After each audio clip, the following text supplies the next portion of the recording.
بالناصية ناصية كاذبة خاطئة فليدع ناديه سندع الزبانية كلا لا تطعه واسجد واقترب.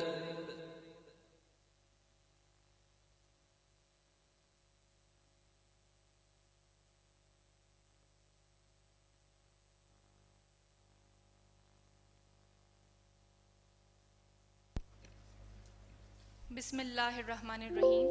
Ladies and gentlemen, a very warm welcome to you all on behalf of the team of Governance Innovation Lab at the Ministry of Planning, Development and Special Initiatives to the Pakistan Governance Forum 2023. To begin with, I would like to call upon Dr. Adnan Rafiq, Member Governance at Ministry of Planning, Development and Special Initiatives for the opening remarks.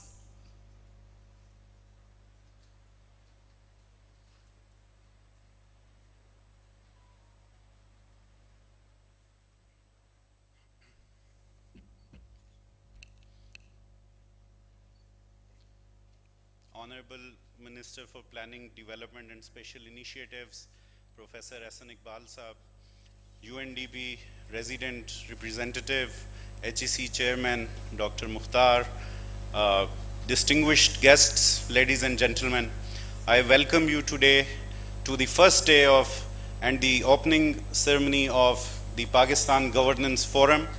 I am pleased to see delegates from all parts of the country, and we hope that during these 2 days, through 26 sessions that we have, interacting with more than 100 speakers who will be joining us, we will be able to foster a culture of dialogue, discussion, critical engagement to discuss, deliberate the key governance challenges that are faced by Pakistan, and also come up with some consensus in terms of a way forward to govern Pakistan in the future. I would just take this opportunity so that I can share with you how this event is organized. This is the main marquee hall where all of our plenary sessions will take place. This is our first plenary session. In this session, we have all the audience, all of the delegates under one roof. The lunch and tea will be served right next to this hall. You can see on your left there is space for that. We will have 3 parallel sessions after the plenary session. Those sessions are organized in Ambassador Hall and Kohinoor Hall. So if I can quickly draw your attention to the agenda that you all have, it's very important that you go through the agenda, understand how it is formulated, and then you can pick and choose the sessions that you would like to attend. So we have plenary sessions, as I said, in the marquee hall. Then we have 3 parallel sessions, Theme A, B, and Innovation Hub. The Innovation Hub sessions will be conducted here in the marquee hall, right? And during these sessions, we will be demonstrating some of the major governance initiatives that are taken and implemented by the government of Pakistan, particularly the Ministry of Planning, Development and Special Initiatives. As you can see on my right and left, there are also stalls for some of these initiatives, whether it's the youth program or it's the 5 E's framework to turn around Pakistan, or it's the Resilient Recovery, Rehabilitation and Reconstruction framework that the ministry has developed. So here we are exhibiting some of the key initiatives that we have taken during the last few months to take forward the governance agenda in different fields. During the lunch and the tea sessions, we will invite you and request you to interact with our staff, our volunteers on these stalls, and learn more about these initiatives. Also, we will be presenting some of the innovations, some of the innovative projects that have been implemented in the last few months, including the digitalization of the PSDP, the Public Sector Development Programs, public portal through which you can access data on all of the PSDP funded projects in Pakistan. So this is how we are laid out, basic housekeeping. We have to stick to the time. This is the governance forum, and it will be fitting if we can govern and manage our own event and community accordingly. So please make sure that you go through the agenda and pick the sessions you would like to attend, and then be there at time. Please familiarize yourself with the Ambassador Hall and Kohinoor Hall, so it is easy for you to navigate between the both. Lastly, the restroom facilities are in the main lobby, so as you go out of the go out of this hall and take left, that's where they are located. So I wish you all a happy gathering and some thought-provoking and illuminating discussions. And as I said in the start, we'd like to converge on some basic principles to take forward the governance agenda. We've put forward, if you see on your left, we have published a draft resolution for this conference. I would encourage you all, when we have the closing session of this conference tomorrow, we have an agreed and a shared vision of taking Pakistan forward. All of your suggestions will be incorporated and presented to the senior leadership. So I'll just stop here, and I thank you. I would like to call upon Dr. Samuel Ray.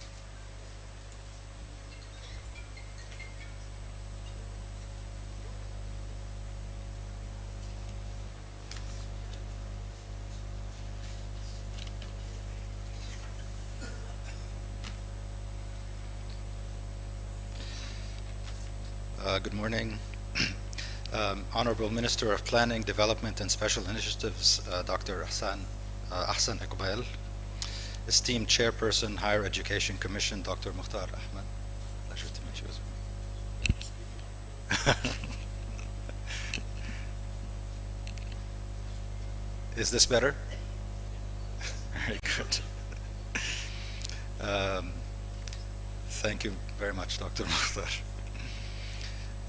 Dr. Adnan Rafiq, Member Governance, Ministry of Planning, esteemed guests, panelists, colleagues, ladies and gentlemen, good morning again. It is a privilege for UNDP to be part of this very important conversation on charting a governance roadmap in support of Pakistan's inclusive growth and development. I congratulate the Ministry of Planning, Development and Special Initiatives for organizing the Pakistan Governance Forum 2023. It is indeed a reflection of our long-standing partnership with the government of Pakistan that we are able to support this critical and timely stocktake of various challenges, multiple opportunities faced by this country. There's broad agreement today, if not resignation, that the world we live in, with its multiple crises of climate shocks, socioeconomic inequalities, global political polarization, as well as technological ambivalence, is not the world that we want or need, but the world that we seem to deserve, because much of it is our own doing. That this is happening at a speed and scale unprecedented in human history is even more alarming. We do not need to look back decades to see the signs. The trajectory of the last few years alone offer multiple evidence and data. Natural disasters, regional conflicts, and global health crises have left lasting, devastating impacts on lives and livelihoods and the well-being of billions of people around the world. UNDP's Human Development Report in 2022 sums this up by saying the following: this global growing turmoil has led to unprecedented reversals in human development progress in at least 90% of the countries worldwide. So, ladies and gentlemen, Pakistan, like many other countries of the global south, has not been spared from the wrath of these polycrises.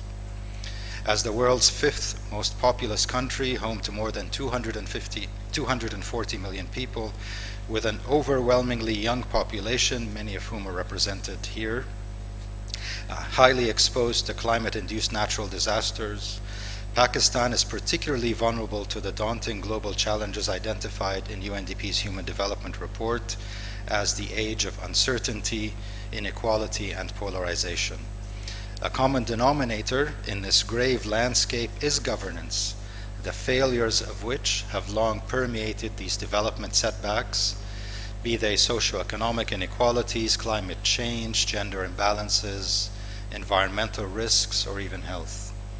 But the principles of democratic, equitable, inclusive, and innovative governance still offer the necessary antidote, forming or reforming the building blocks of a system that addresses and reduces inequalities, creating an enabling environment for dignified, balanced economic growth, improved lives and livelihoods, increasing government efficiency, and shoring up public trust in government and institutions through better service delivery. It is important to emphasize that Pakistan and its institutions and its people are indeed resilient, having weathered both internal and external shocks in a challenging geopolitical context, but placing a sustained emphasis on improving the quality of governance and the performance of public sector institutions could make the difference between being resilient and being prosperous, between getting by and getting ahead. Therefore, governance investments must focus on improving responsiveness of institutions and the relevance of policies, with transparency, efficiency, inclusion, and impact as guiding principles. A focus on innovation, both technological and process, is critical to this effort. Business processes that are increasingly transparent and accountable and efficient will enable economic transformation and accelerated human development. So while responding to present challenges, Pakistan must still anticipate future development risks, including multidimensional crises, combining economic volatility, the impact of climate change, and frequent natural hazards to be able to maintain a long-term vision for sustainable and inclusive development that speaks to the hopes of its people.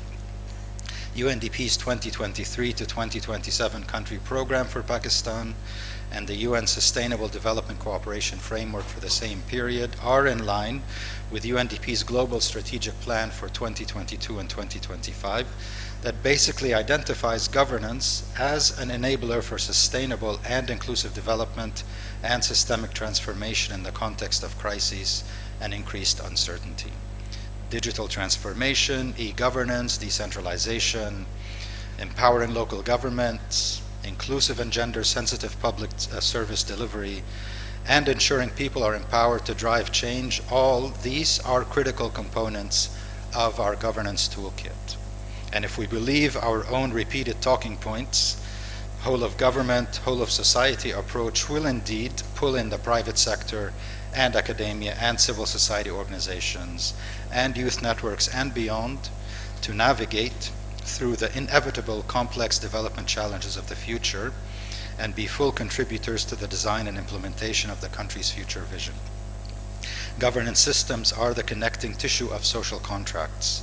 They impact human development positively when they are democratic, inclusive, and accountable, and of course, trusted.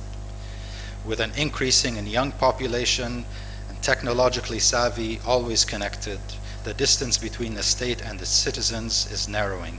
And multiple technology platforms and communication channels are redefining the nature of accountability between the government and people across the country's regional, economic, and social groups. As a result, the state can no longer ignore the expectations and aspirations of citizens for improved, decent, dignified service delivery and responsive governance. Let me conclude here by reiterating UNDP's commitment to this governance and development agenda. As a long-standing partner of the government and the people of Pakistan on their journey to human development and in developing local solutions for a range of development priorities, UNDP looks forward to being part of this discussion and benefiting from the informed and rich discussions during these 2 days, a conversation that is much needed to pave the path forward for Pakistan's resilience and prosperity. I thank you all.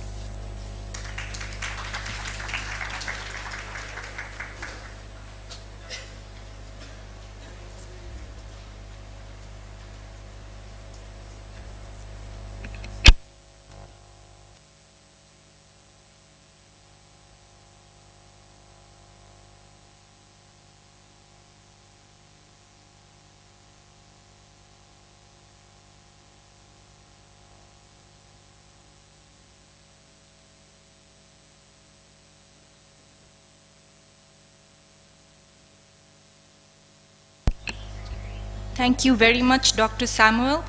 Indeed, the antidote to such polycrisis Pakistan is facing is creating a democratic and transparent governance systems with innovation in processes. We have Dr. Mukhtar Ahmed, Chairman, Higher Education Commission of Pakistan, with us. I would like you to please come on the stage and say a few words. Thank you.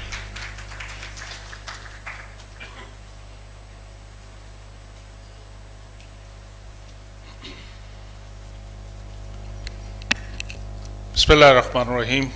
Honorable Hassan Iqbal Sahab, Federal Minister, representative from UNDP, Dr. Adnan Rafiq Sahab from Planning Commission, Dr. Abdul Malik Baloch Sahab, former Chief Minister from Balochistan, Faratullah Babar, Senator Faratullah Babar Sahab, Dr. Shoaib Sadal, and dignitaries. Ladies and gentlemen, Assalamu alaikum and very good morning. I think, as they say, that hitting the nail basically. And I must congratulate Professor Hassan Sahab and his team that they have taken a very good step to address the real issue what Pakistan is facing today. As an educationist, if somebody will ask me, what is the major issue in our society, in any public, mostly in public sector of course, and private sector maybe, is the governance part. If we can fix this governance issue in Pakistan, I very strongly believe the other issues will automatically adjust. As they say, always looking through mirror. So when they asked me to speak, I said, let me review myself and my sector, which I am heading right now, higher education sector. What is the big issue that we are facing today? And believe me, when I started reviewing my own sector, and it was not the money which we always portray that paisa nahi hai Pakistan mein. We are facing financial problem. This is one problem. The major issue which our institutions are facing, including HEC, my own institute where I am heading, and plus our university, is the governance part. And I always say that in our universities, it is not the money which is the challenge basically. It is the governance and quality. If we can address those two issues, and I believe that rest will be easy to handle.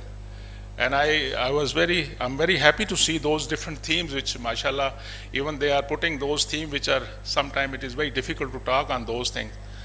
Okay, but mashallah, they are bringing those issues here on forum, and I hope that at the end of the day, we should be able to at least realize, recognize that this is a very important issue and we have to settle it. And all those words which are written there, this is the key to success.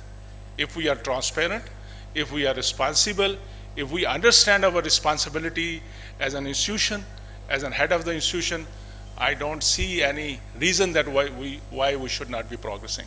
Why Pakistan should not be a prosperous country. And this is the key to success. Alhamdulillah, I have my own experience of working at different countries and different level. And believe me, there is nothing special other than they are responsible, they are transparent, they know what is their responsibility and they own it. And they have the best governance, and that is why they are successful. I will not take more time, but I thought I should say thank you to Hassan Sahab. He is always a big supporter of education, and not because he is sitting here. Let me put on record appreciation for Professor Hassan Sahab, that whenever he got opportunity, he has given a big push and support to our sector, and that is why in Pakistan, mashallah, we have comparatively better higher education sector. And even today whether it is 18th Amendment, whether it is the provincial responsibility, whether it is the ministry role or HEC role, the issue which we are facing is again the governance. If we can fix the governance issue, our institution, other institution, inshallah, they will deliver, and they will be more responsible, more transparent, and Pakistan will progress. Thank you very much, ladies and gentlemen, and I wish you all the best, Dr. Adnan, and we are here with you, inshallah, to work together for Pakistan. Pakistan Zindabad.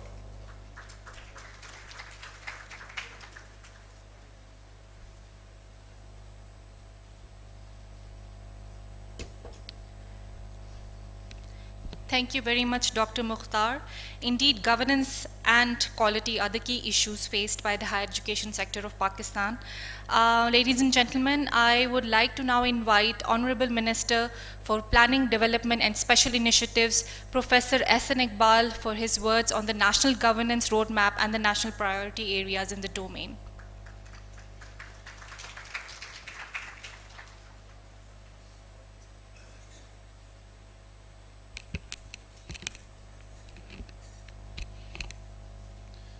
Bismillah ar-Rahman ar-Rahim. Honorable Dr. Malik Saab, former Chief Minister Balochistan, UN Resident Rep, Mr. Dr. Samuel Rizk, Dr. Adnan Rafiq, Member, Governance Planning Commission, Dr. Mukhtar Saab, Chairman, Higher Education Commission, and distinguished guests, panelists, participants, students.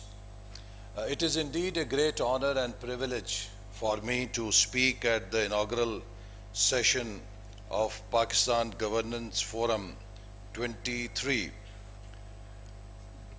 We started the process of holding these spaces in our previous tenure because, as it has been pointed out, that governance has emerged as a key challenge in both developing and developed countries because of the unprecedented change that we are witnessing.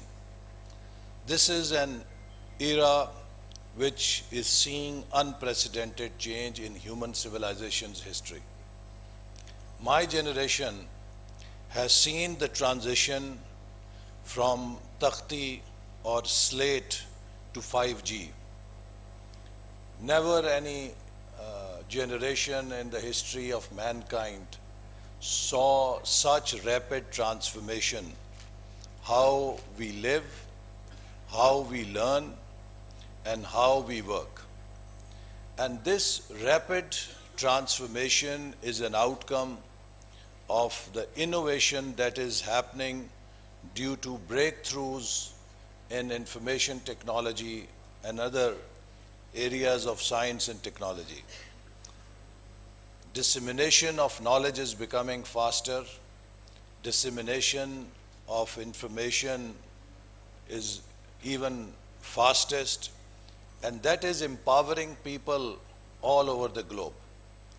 And with this empowerment, people's awareness, consciousness, and their knowledge about world, about other societies has broken all the barriers. Today, censorship is today outdated. No country can keep its people ill-informed or can deny them information through any control. You try to impose internet controls, there are VPN solutions through which people can access anything they like. So therefore, this information and knowledge revolution has changed the entire global governance landscape. Traditionally, in democracy, people used to take backseat. They would cast their vote after 4 or 5 years, give their elected members the right to govern, and hold them accountable after 4 years when they came back for next election. But now, with the increased awareness and consciousness that people have, they are not willing to take the back seat. They want to be active participants in how their matters, how their affairs are run by the rulers. And this is what is creating tension in all the democracies today. Every democracy is going through a transformative experience, an unprecedented sentiment against status quo, because the voters want to be active participants in governance of their societies. But our models of governance are outdated. They have no space for active citizen participation in governance. And as a result, we are seeing a disconnect, a growing trust deficit between citizens and the rulers, between citizens and the state institutions. So the challenge now is that how can societies transform to the new realities of our times? It is not only people wanting more share in how they are governed, but society's own survival has come to a defining moment, that how quick are they in terms of changing themselves to the new realities, economic realities, technological forces that are, as I said, reshaping economy and society. In our age, we have seen two examples that how innovation can kill dinosaurs. We all read in history books that once dinosaurs lived on this planet, and we used to wonder that how could such giant creatures be wiped out from the face of the planet. But only until few years ago, we saw two giants in telecommunication field, Nokia and BlackBerry. They were the industry standard. Where are they? They have been wiped out of the telecommunication scene, and today Nokia and BlackBerry can only be seen in some museum of telecommunication industry. Now, why did that happen? It happened because those dinosaurs failed to align themselves with the innovation and with the changes that were happening outside. Similarly, countries can also become irrelevant when change becomes the new order. But if change is the new order, how do you make your transition to change? In 20th century, we saw two models of rapid transformation, attempts to transform themselves. One was Glasnost and Perestroika, undertaken by Mr. Gorbachev in Soviet Union. And that model of change brought collapse of Soviet Union. The other model of change was undertaken by Mr. Deng Xiaoping in China. And that model of change brought about a mega transformation in China by wiping out poverty from their country. Hundreds of millions of people were uplifted from poverty, and the journey towards prosperity continues. What was the difference between the two? I think one quotation by Mr. Alfred North puts it or defines the essence of governance in today's environment. The art of progress is to preserve order amid change and to preserve change amid order. So the basic fundamental challenge of leadership in today's world is that how do they bring change without disturbing the order, and how they do not let order become status quo and stop their journey on path of change. This is, I think, the real key to success in future times, because if any society will not change, it will be fully marginalized or left behind.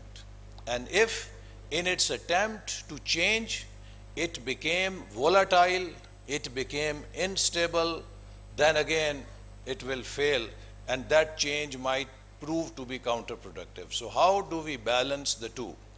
So therefore, in this framework of STAR that we are presenting, we are emphasizing two very important characteristics: stability and agility. Governance has to be agile to adapt, to take into its fold the challenges of innovation, the imperatives of change. At the same time, it should be stable to make sure that it does not compromise order in the society, and there is no conflict and there is no chaos in the society through that change. So this is, I think, the key for future.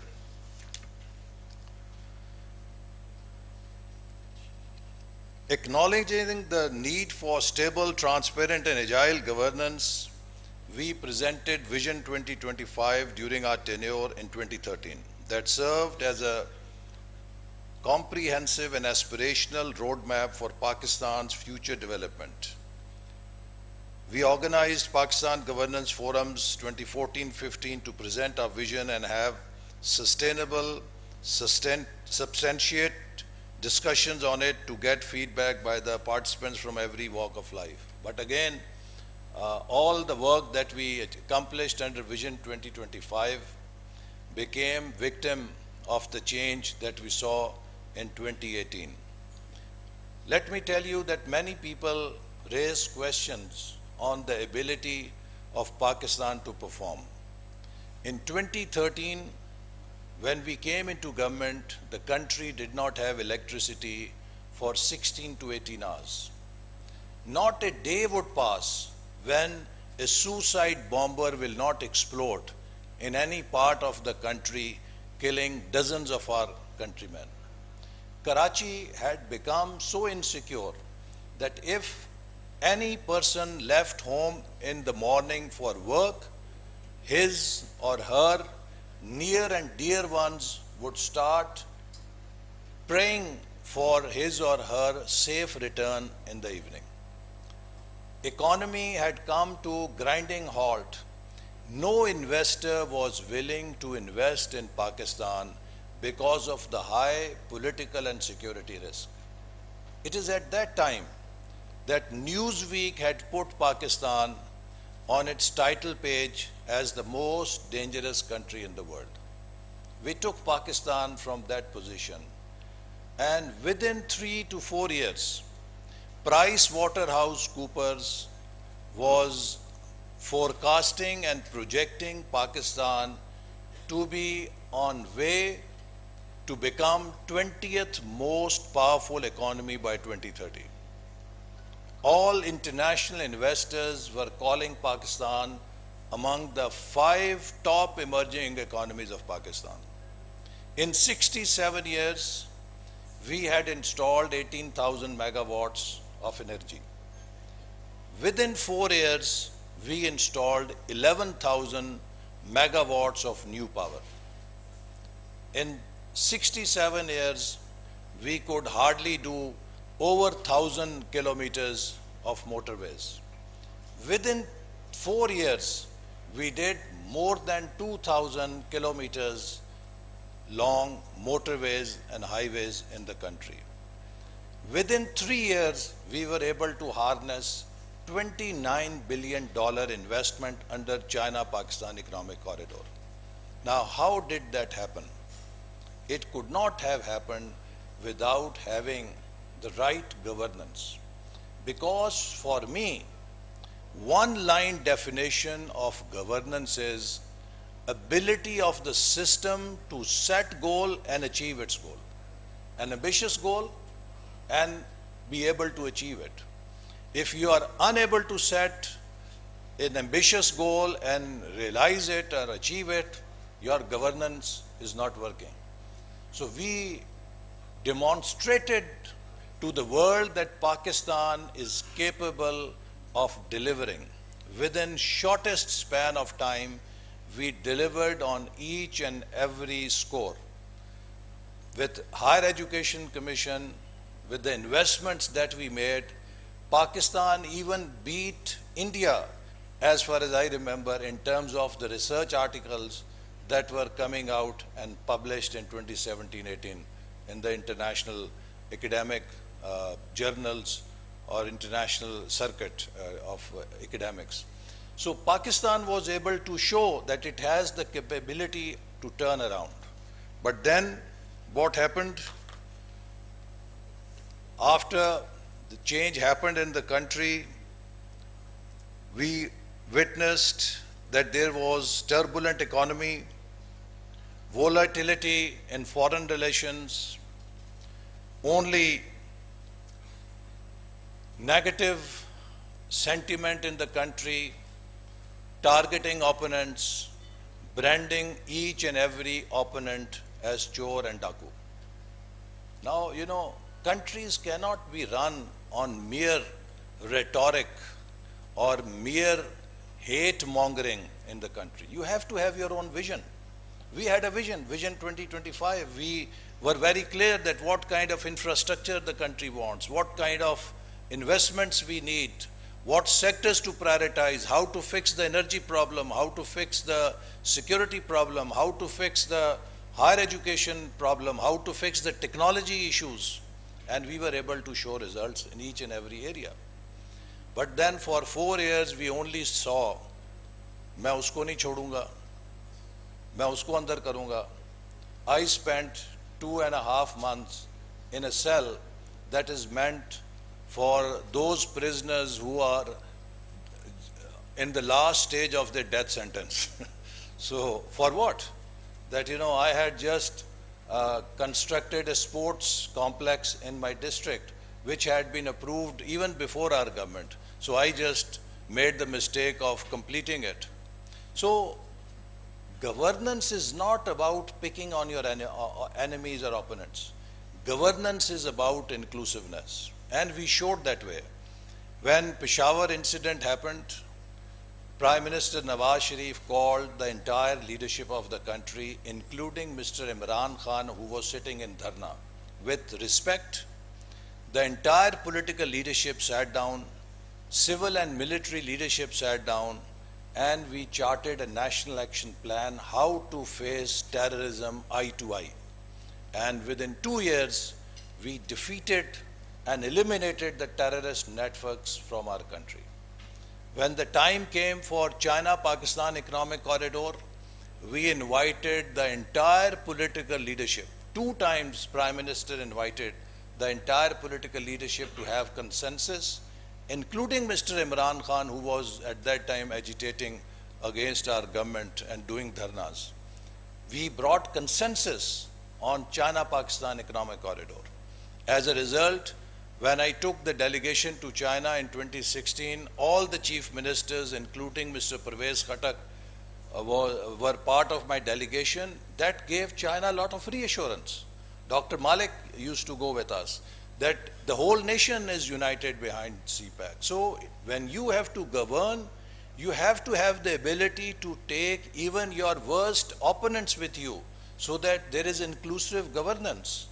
Because where we stand today, ladies and gentlemen, I can tell you with my whole experience spread over 2-3 decades, that if today any leader, any party, or any institution claims that they alone can fix problems of Pakistan, that person, that party, or that institutions ought to consult a psychiatrist.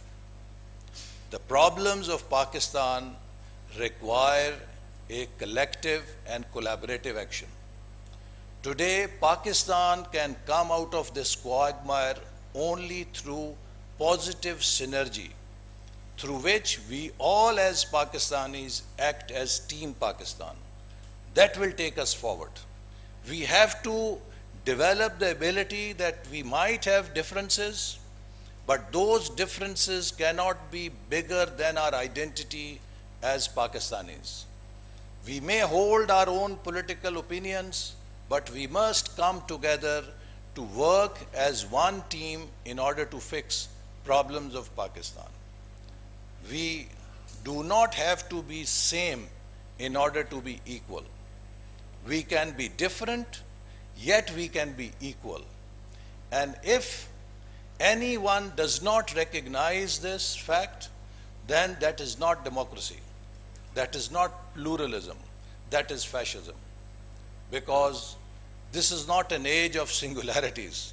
This is an age of pluralism, and this is an age of finding unity in diversity.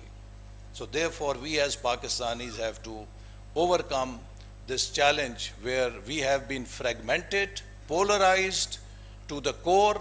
We are not even willing to recognize other person who has different idea as same patriotic Pakistani as we are.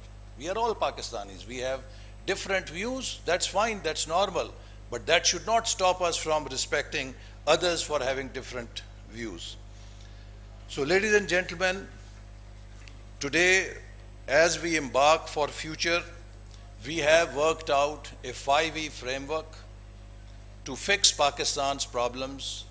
The 5 E's that hold key to Pakistan's future are exports.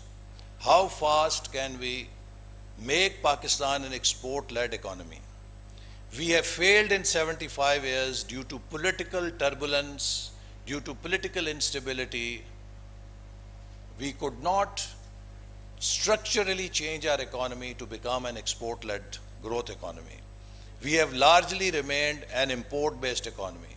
So whenever we import goods, we consume dollars, but we don't have capacity to earn dollars, so there is balance of payment crisis. So we must now become an export-led economy, and that requires restructuring our agriculture, our industry, our IT sector, our mining sector, our human resource and manpower export, so that we can fully exploit our potential and can go from $30 billion export to $100 billion in next 7 to 8 years. That is the only path of progress, development, and prosperity we have before us. So there has to be a war-footing emphasis, there has to be an export emergency. Now to carry out this change, again, governance is the key. The second E is E-Pakistan. Pakistan must embrace the digital revolution, that is the new paradigm of development, and we have a young population that gives us great advantage to become a leading player in the new information and digital economy era. So with our youth, we can, if we give them the skills, they have the potential to make Pakistan an information power in next 10 years on the global landscape. So E-Pakistan again would require major governance challenges to overcome, whether it is cyber laws, whether it is infrastructure, e-infrastructure, whether it is e-commerce, whatever, all of those have many governance challenges.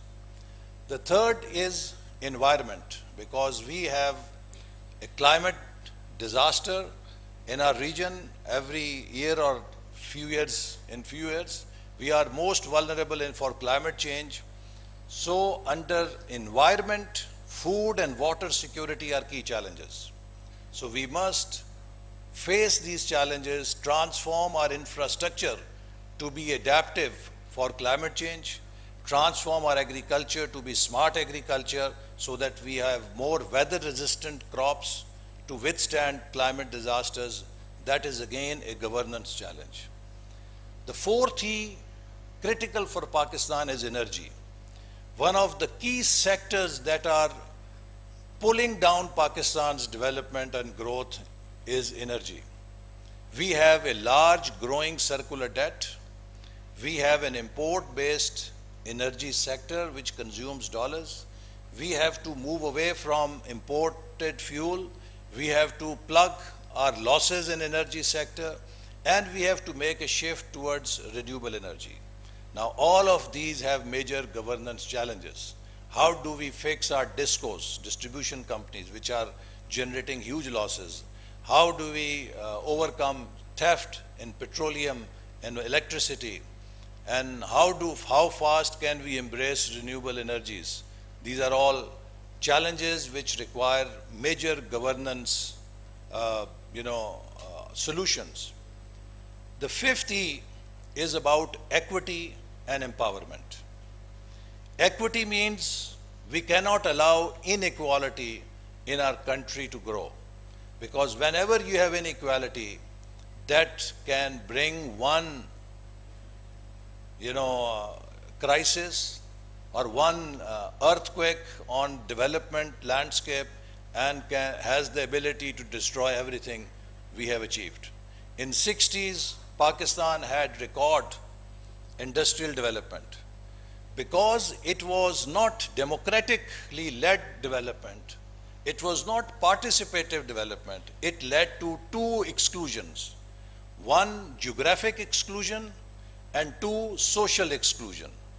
The geographic exclusion led to dismemberment of East Pakistan, where they thought that they have been left behind. And social exclusion led to a socialist movement in the country, which resulted in nationalization of all industries. As a result, 10 years of industrialization in Pakistan was rolled back. So it is very important that we have equity in the country. No regions are left behind and no groups are left behind. Everyone shares the fruits of development, and therefore we have initiated a 20 poorest district program in Pakistan for an affirmative action for accelerated growth of these 20 poorest districts, of which 11 districts are in Balochistan, which is quite embarrassing for us, that why in Balochistan we have so much poverty. So we have to accelerate this whole path of development so that we have some equity in the country to provide stability and stable governance. Empowerment is around, the solution of empowerment or opportunity empowerment is how fast can we tap into two real sources of power in our society, youth and women. Pakistan's main asset is youth, and I always say this, that while we have a nuclear power in shape of an atomic bomb for our defense, in the economic field, our nuclear power is our youth. If we can harness it, this power can give us growth and opportunity that can be unmatched in the whole world, because no country has so much youth power in its society that Pakistan has. So we have to leverage this demographic dividend by investing in the training, in the education of youth, giving them the empowerment and opportunities so that they can fully realize their potential and talent and contribute towards national development. No country has developed unless more than 50% of its female participation in workforce is guaranteed. And we have almost close to 20% or so female workforce participation. So we have to double, more than double, female participation in our workforce. This is a resource, a hidden resource in Pakistan's economy that has to be tapped and that has to be harnessed. So the fifth E focuses on equity and empowering youth and women. Now, all of this 5E framework cannot be realized if we do not have proper governance structures, proper governance system to support this transformation. So therefore, I think this conference is very critical, and the four principles that we are laying out, that we must have stable governance, a governance that provides order and continuity. We must have transparent governance. We are not just speaking about transparency, we are trying to implement it. In Ministry of Planning and Development, we have put our whole development portfolio on our portal. Anyone can see what are the projects that we are doing, how much are those projects costing, and how much has been spent on them, where it has been spent. So more increased transparency, yes, will bring some criticism, but then that will also bring efficiency. Governments will be more watchful, they'll be more responsible. So the third is, how can we be more responsible in our conduct of governance? That means putting our national interest over our group interest and over our personal interest. So we have to be responsible towards not only our society, but also responsible towards our coming generations. And that is where sustainable development goals become very important. We have to have full commitment to realize these sustainable development goals so that we develop in a manner that we also leave a world that is livable for our future generations.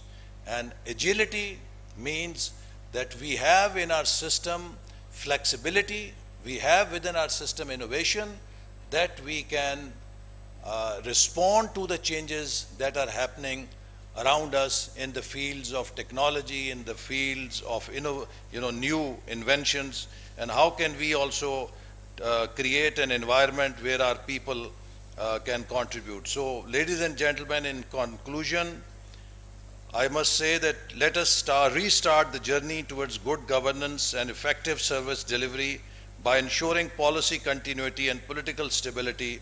Let us reject chaos, hate, and experimentation and embrace responsible and stable governance. Together we can build a prosperous and harmonious society rooted in transparency, agility, and responsibility. We have put together a resolution to forge consensus on a shared vision for governance in Pakistan. This resolution is displayed in this hall as well as shared with all the speakers. I invite you to help refine the resolution during the proceedings today and tomorrow so that we can present it to the citizens of Pakistan as a consensus document produced in this gathering to guide the process of making key decisions that affect their lives. We have also developed a Pakistan governance roadmap that is based on the work that we have been able to do in last 12-14 months to serve as the future guideline. How can we have civil service reforms, how can we have institutional reforms, and what interventions are needed in the governance area that will put Pakistan on a fast and stable trajectory of development. And let me also say, I think I forgot, one key element of democratic governance that is missing in our country is effective local governments. I think the key to fixing our problems of society and also economy lies that how can we have effective, vibrant, and responsive local bodies. With this large population, no country can be run from the center or from the provincial headquarters. We have to take governance to the communities, to the grassroots level, and give greater ownership to communities so that they can be partners in transforming the country. With this, I thank you all for joining, and I look forward to hearing from the recommendations of this conference. I hope in your discussions you will give us practical ideas. I think time has come that we try to implement what we know. And I always repeat this study of Stanford University professors who said that the sign of a sick organization is that it has a large knowing-doing gap. It knows a lot, but it cannot do anything about what it knows. So I think we have to fix this knowing-doing gap. All the knowledge that resides within us, all the wisdom that we have, it is about time to find practical, doable ways and things and methods to implement that knowledge. Because the key to our future is implementation, implementation, and implementation of all that we know. We are all very capable people. We are a very wise nation, but we always fall short in terms of implementing our ideas. So I think I look forward to your recommendations with a bias for action and with a bias for implementation. Pakistan Zindabad.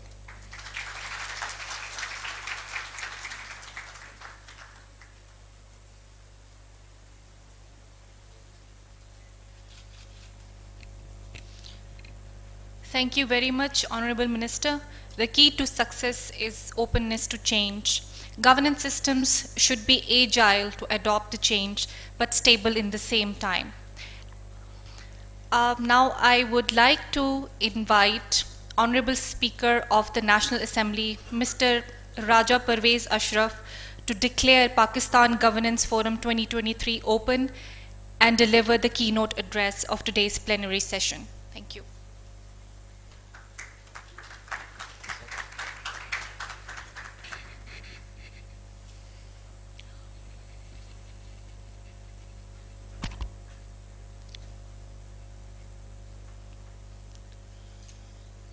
Bismillahirrahmanirrahim.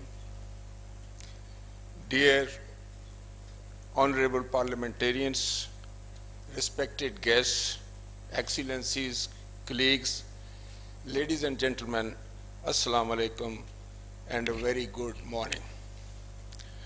I welcome you all today and I stand before you to emphasize the paramount importance of governance in shaping our nation's progress and development.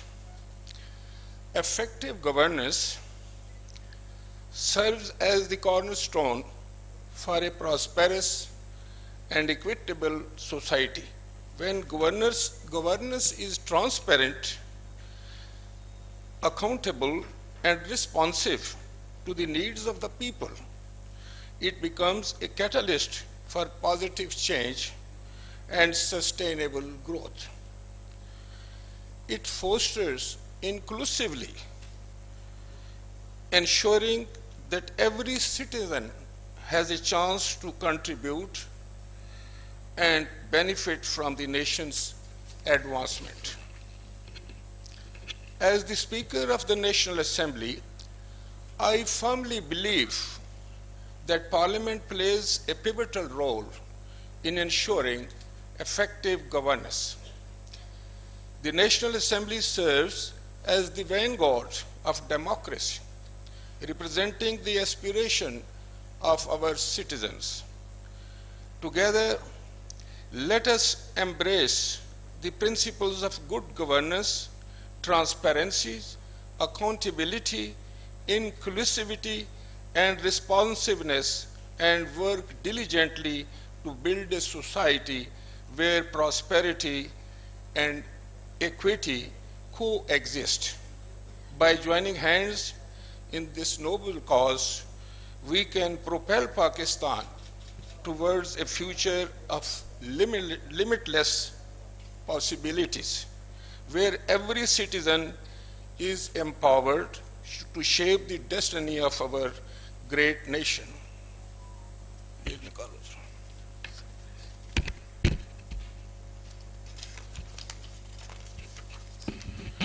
As the supreme legislative body, it crafts laws and policies, then shape our society and protect citizens' rights through elected representatives.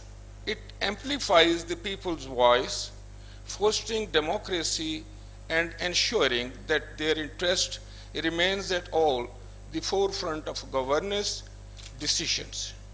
By holding the government accountable and facilitating public feedback, the National Assembly upholds transparency and accountability. As we gather in this governance forum, let us acknowledge the indispensable role of the National Assembly in shaping our nation's destiny by upholding the principle of good governance. We empower our legislative body to become a stronger force for positive change, progress, prosperity for all Pakistanis.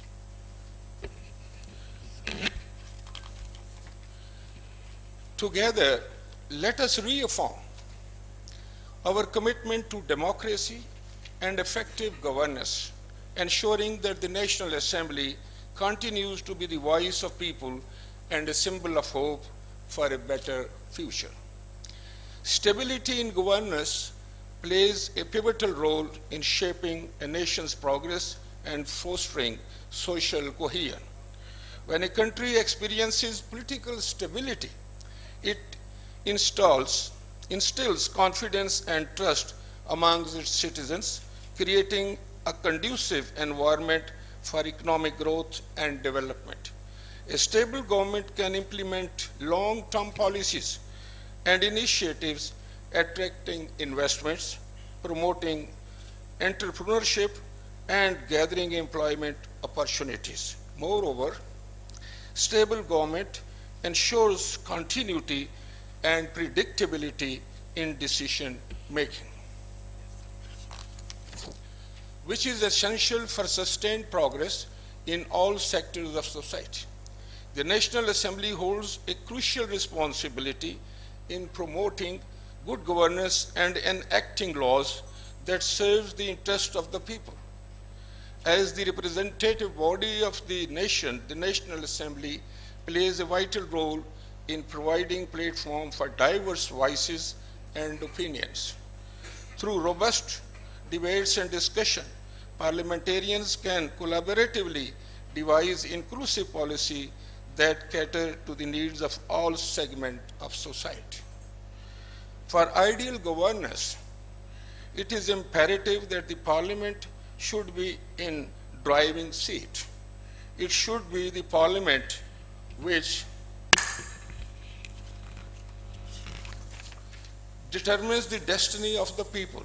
And with the similar spirit and same vision, we try to open the doors of this prestigious house for its people, including women and children of Pakistan. Even transgenders, special persons, and our most dear children of Pakistan, it is unprecedented in the history of Pakistan's parliament, and it boosted the faith and trust of our people, that this is the place where their voices are not just heard, but respected. Dear participants, in times of national challenges, building consensus becomes even more critical. The National Assembly plays a pivotal role in facilitating constructive dialogue and encouraging cooperation among political parties to reach collective solution. By working together, parliamentarians can transcend partisan interest and focus on the broader national agenda, thereby strengthening democratic governance and promoting unity. Though this collaborative approach, the National Assembly can effectively address pressing issues, whether they pertain to economic policies, social welfare, or national security. Parliamentary oversight, facilitated through dedicated parliamentary committees, plays a crucial role in upholding transparency and accountability in government actions and expenditures. These committees serve as a vigilant check on the executive branch, ensuring the public resources are utilized responsibly and in the best interest of the nation. The work of parliamentary committee extends across various sectors, including finance, public accounts, public petitions, and legislative affairs. Through their oversight functions, these committees closely scrutinize government policies, programs, and financial allocations. They assess the effectiveness of public spending and evaluate whether government's actions align with the stated objectives. By holding the executive accountable for its decision, parliamentary oversight helps prevent misuse of public funds and ensures the taxpayers' money is utilized efficiently. Dear all, to strengthen parliamentary governance, it is essential to prioritize continuous training and capacity building programs for our parliamentarians. Equipping them with up-to-date knowledge and skill is vital for effective lawmaking and oversight. Such initiatives can enhance the understanding of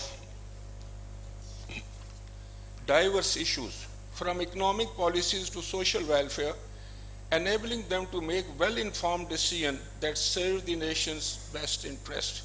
Additionally, fostering cross-party collaboration through training sessions can promote consensus building and overcome partisan divisions, leading to more efficient and impactful legislation. Moreover, honing their oversight ability will ensure great transparency and accountability in the government's action and expenditures. By investing in the development of our parliamentarians, we empower them to be more effective representatives, contributing to a stronger democratic system and a responsive government approach. In conclusion, I stand here today to reaffirm our government's unwavering commitment to upholding the principles of good governance. The National Assembly, as the backbone of our democracy, plays a pivotal role in safeguarding the values that define our nation. We remain steadfast in our dedication to serving the people and working tirelessly to address the needs and aspiration. By upholding democratic values and fostering a spirit of cooperation, we can build a stronger and more inclusive society. By our commitment to transparency, accountability, and parliamentary oversight will be unwavering, ensuring that the trust placed in us by the people is well placed. Let us enhance the responsibility bestowed upon us by the citizens of this great nation and work together to overcome challenges, seize opportunities, and steer Pakistan towards a prosperous and equitable future. The journey towards good governance is an ongoing one, and as we move forward, we shall continue to prioritize the welfare of our people above all else. Lastly, I extend my gratitude to all stakeholders, including fellow parliamentarians, civil society, and the citizens of Pakistan for their continued support and engagement in this noble endeavor. Thank you. Thank you very much. I declare this forum open. Thank you very much.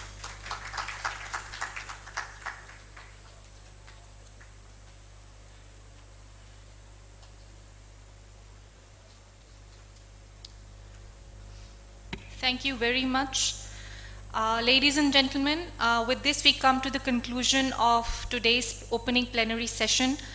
We will now convene the concurrent sessions as planned in the shared agenda immediately.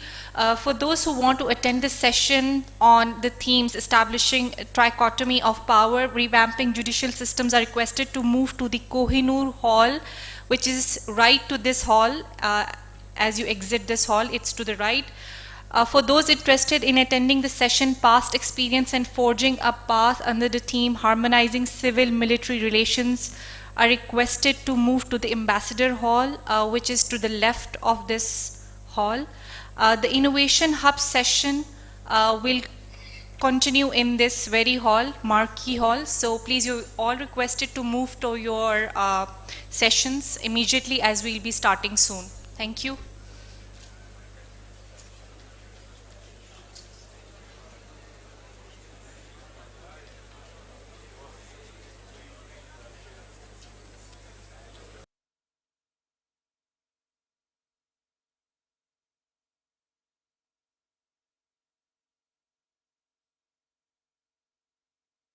Governance systems should be agile to adopt the change, but stable in the same time.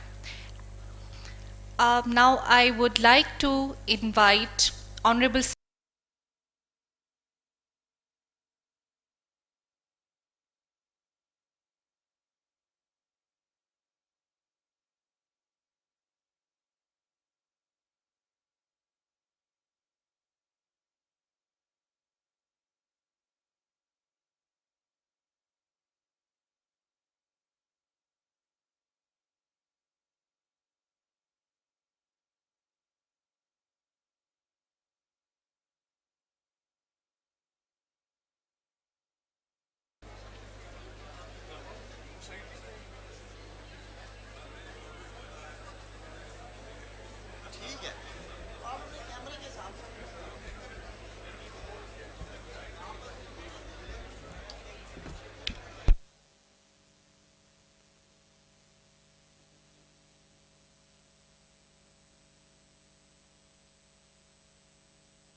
Hello, on करें।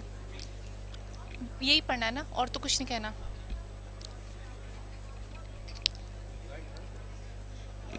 Hello.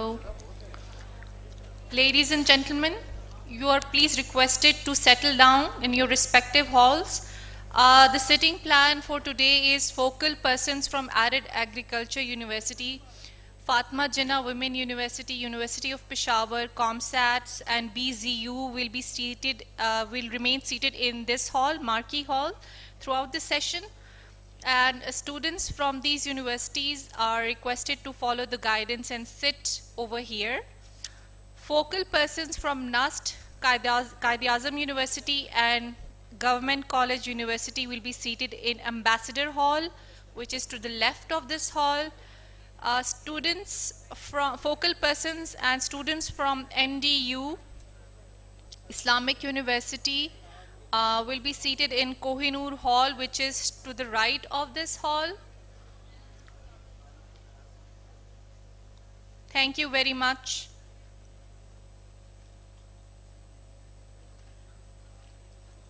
Thank you.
fact that Pakistan is one of those few countries in the region which have an independent judiciary, and I say this with full responsibility.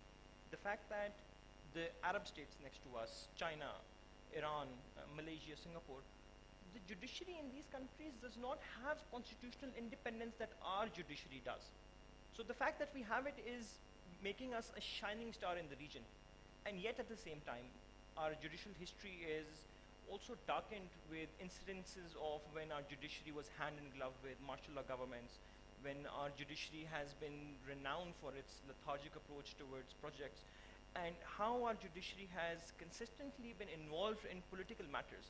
So when discussing the trichotomy of powers, it is absolutely necessary to meander through this quagmire of the judiciary and understand where this judiciary lies vis-a-vis other state powers. So accompanying me today are three luminaries of constitutional law. I will introduce all of them individually. They will help us shed light on how we can revitalize and start this judicial process once again, which is going to be beneficial for Pakistan and its overall governance. So on my left is Ms. Nida Usman Chaudhary. She's the founder of Lahore Education and Research Network, LEARN, and Women in Law Initiative Pakistan. She led the project Increasing Women Representation in Law by the Ministry of Law and Justice. She was the founding chairperson of the Gender Equality and Diversity Committee of the Lahore High Court Bar Association from 2018 to 2020. And she's also the winner of multiple prestigious awards honoring her for her contributions. Then we have with us Mr. Rahim Awan, who is a PhD from the University of Bedfordshire, where he studied and wrote seminal research projects on foreign direct investment. He is currently the Director General of Legal Aid and Justice Authority of the Government of Pakistan. He has previously served as the Secretary of Law and Justice Commission of Pakistan. And joining us online is Surup Ijaz. Surup Ijaz is a lawyer, human rights activist, and a columnist. He is a partner at Ijaz and Ijaz Co. and regularly advises on the issues of human rights. His articles have been published in leading publications like The Guardian, Al Jazeera, Dawn, Express Tribune, and many more. He has also served as a senior counsel of the Asia division of the Human Rights Watch. So with that, we'll just start the session and try and glean as much knowledge as we can from our wonderful guests here. Nida, my first question is to you. At present, the Supreme Court is divided like it has never been before. I mean, it's not just the Supreme Court, it's also the individual bar associations. We see this divide that is causing the public to doubt the legitimacy of the constitution of the benches, to doubt the legitimacy of the judgments that are coming out. In this particular scenario, what role can the bars and the lower courts and the higher courts play in revitalizing the legitimacy that the courts once had? Thank you so much to the government, also to the Planning Commission, and to you for putting this question, for the opportunity to speak on this topic. You know, being asked to talk about such a layered, intricate and interconnected subject in this span of 5 minutes is a bit much to ask for, but I'm going to try my best.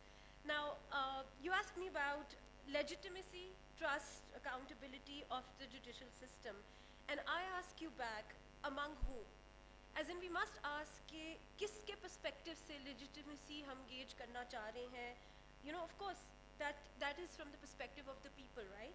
I mean, it's the citizens, it is the people of this country who use and access, and who use the courts to access justice, right? It is for their enforcement, the enforcement of their rights essentially, and the settlement of disputes.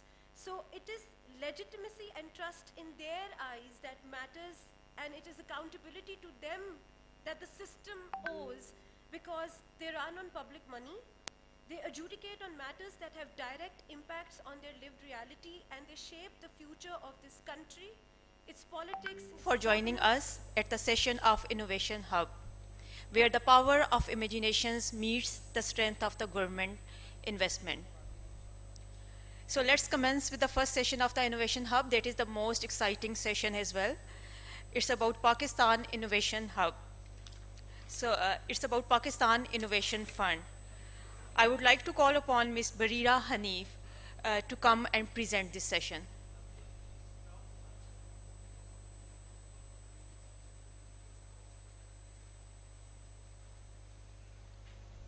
Thank you very much, Amber. Thank you, ladies and gentlemen, for being here today with us. Today I'll present to you an overview of the Pakistan Innovation Fund, which is the first of its kind innovation fund that has been commenced and started at the Planning Commission. Previously, a lot of such funds have been run by different agencies, ministries like HEC, Ignite, PSF. But what makes it different is that it is a fund which is supporting innovation at a national scale, regardless of where you belong. आप किस sector से belong करते हैं, academia से हैं, startup community है, students हैं, individual innovators हैं, and it gives you a complete support during the life cycle without any equity, without any loan. So this is a different kind of fund that we have started here at the Planning Commission. Please, next slide. Correct?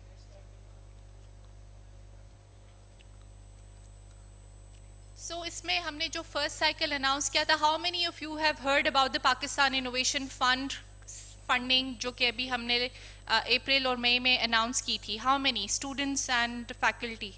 Okay, so this is a chance for you all who are sitting here to apply for the next round, जो कि will be announced soon in a couple of months. इसके अंदर हमने काफ़ी collection of proposals किया, nation wise around more than 1,000 over a span of 1.5 months we received proposals, और उसमें extensive outreach की, but still I'm surprised that a lot of people still don't know about this, but inshallah we'll try to improve the outreach. कुछ thematic committees हैं इसके अंदर, themes हैं, 6 themes के अंदर हमने proposals मांगे थे: education, women entrepreneurship, health, governance and digital tech startups. So I can see a lot of women here, surprisingly, so you can also apply in one of the themes, women entrepreneurship, जिसके अंदर हमने काफ़ी ladies को award किया है. So if you have something which needs funding and which is innovative in a way that it is addressing some socio-economic challenges, it is resolving some key challenges of the communities, या आप कोई social enterprise run कर रही हैं, you can easily apply for this award. Next slide, please. Next slide. Acha, okay, thank you. चल ही नहीं रहा.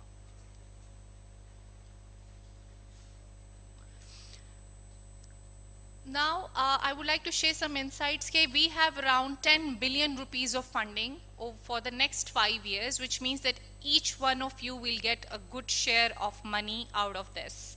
ठीक है? अभी तक हमने जो भी फर्स्ट राउंड के अंदर तकरीबन 1000 प्रपोजल्स जमा हुए थे. फर्स्ट राउंड के अंदर हमने उनको एक इंडिपेंडेंट इवैल्यूएशंस एक्सपर्ट्स कमिटी से इवैल्यूएट कराया. Out of that 1000 proposals, around 95 were selected. 95 projects were asked to pitch in front of a different independent panel जिन्होंने इनकी elevator pitches जो है वो सुनी. Elevator pitches जो हैं वो basically आपने 1-2 मिनट में अपने project को explain करना होता है कि what exactly you do and how it will impact, create an impact in the local context. Or out of those 95, only 39 were awarded. So 39 proposals out of 1,000. It was a bit tough this time क्योंकि हमने first run किया. That's why we wanted कि थोड़ा सा strict criteria रखें. But I am sure that once we have, in the next round, we will have better quality of projects, and a lot of people who are sitting here will also be one of the applicants. Outreach ज़्यादा होगी, लोगों को पता ज़्यादा चलेगा, and I will also explain in the upcoming slides that what exactly you need to put in the proposal. उस हिसाब से quality भी आप improve करेंगे तो definitely this rate will improve, because I am hoping that in the next round we'll have improved proposals. But इसमें भी हमें काफ़ी ज़बरदस्त participation milli, despite the fact that it was just open for 1.5 or around 2 months. We had participation from Gilgit, Dir, Chitral, Balochistan, बल्कि बलूचिस्तान के कुछ projects को हमने अवार्ड भी किया है, और कुछ KPK के काफ़ी रिमोट एरिया से पार्टिसिपेशन थी. सिंध के अंदर I think this is just a mistake کہ جو اینڈ پہ آ رہا ہے, but a lot of لیکن آپ دیکھ رہے ہوں کہ زیادہ تر سٹی سینٹرک تھا, اربن سینٹرک تھا, but we don't want that. We want a more diversity in the pool of projects. So all of you who are either academic researchers, individual innovators, students, startup community, anyone can apply for this. There is no criteria. You just need to have basic skills and you need to have a business plan, which I will explain کہ آپ نے کیا prerequisites ہیں to apply for this project fund.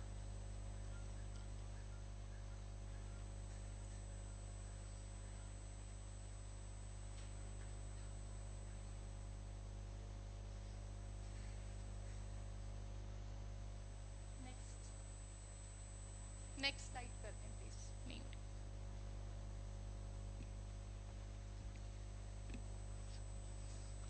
So this was the basic all the themes under which you can apply. آپ دیکھ رہے ہوں گے جو اسپریڈ ہے ہمارا زیادہ تر ٹیک اسٹارٹ اپس which is آپ لوگوں کو نظر نہیں آ رہا ہوگا because of the seats. 19 out of 224 award ہوئے ہیں. ایجوکیشن ایگری میں کافی سبمیشنز آئی ہیں. So more of the submissions were in the agri and the tech starters which is actually true. اگر آپ اوور آل پاکستان کی اکانومی دیکھیں تو اس کے اندر بھی جو ہمارا اکنامک کنٹریبیوشن ہے جی ڈی پی کا وہ بھی I T and agri sector میں ہے. So this is clearly reflected here as well. Next, women entrepreneurship کے اندر کوئی بھی تھیم آ سکتی ہے. اگر آپ ایک ٹیک انٹرپرینور ہیں, خاتون ہیں, آپ لوکل کمیونٹیز کے ساتھ کام کر رہی ہیں, ایگری پروڈکٹ پہ کام کر رہی ہیں, ہیلتھ میں, ایجوکیشن میں, so this is like a mix. So you can apply in that one regardless of the sector that you are interested in. Please next کریں. So this is the distribution under the SDGs. You can clearly see that all the SDGs were almost addressed under this proposals. Now the interesting part is کہ کچھ ایسے بھی proposals ہیں جن کو funding award نہیں ہوئی تھی, but ہوا یہ کہ وہ public sector میں ہم نے ان کو کسی کے ساتھ link کر دیا کہ جس طرح کوئی ایسا پروجیکٹ ہے جس کا کوئی بزنس پروپوزل اتنا اچھا نہیں ہے یا اس میں کوئی کمرشل پوٹینشیل نہیں ہے, بٹ ہاں اگر پبلک سیکٹر میں کوئی پروسیس امپروو ہو رہا ہے یا کوئی ایجوکیشن منسٹری کے ساتھ اس کا کوئی لنک بن رہا ہے یا ہیلتھ منسٹری کے ساتھ, so we also help them in transferring the knowledge and collaborate with the public sector organizations to implement that project within the public domain. So it doesn't matter کہ اگر آپ کو fund ملے یا نہ ملے, but you will definitely آپ کو جو ہے وہ ایک پلیٹ فارم مل جائے گا جس کے اوپر آپ کو کافی collaborators مل جائیں گے to implement your project. Now, I will also cover the very interesting part in the end کہ ہم نے elevator pitches کے ساتھ کیا کیا, but that's the end of the at the end of the presentation. Next slide please. اچھا پیچھے پیچھے ہاں اس سے بھی next.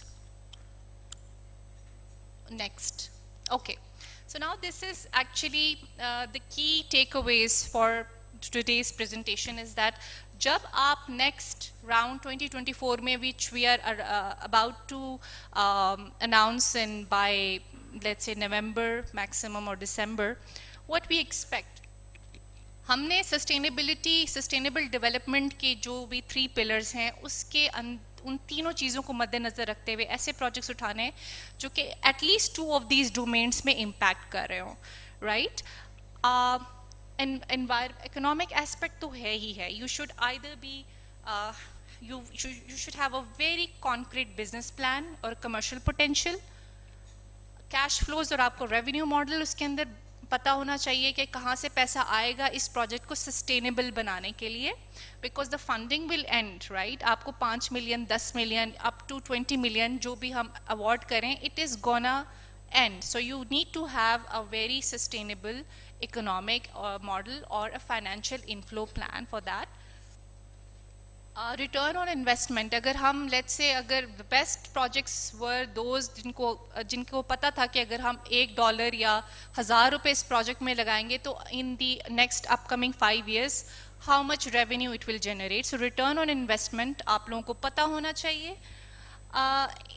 اور in the other way اگر ہم کوئی ایسی آپ نے if you're an academician and you have innovated कोई ऐसी टेक्नोलॉजी जो कि किसी लोकल इंडस्ट्री को सपोर्ट कर रही है और कोई इंपोर्ट सब्स्टिट्यूशन की तरफ लेके जा रही है, that is also very critical for us. It has plus points.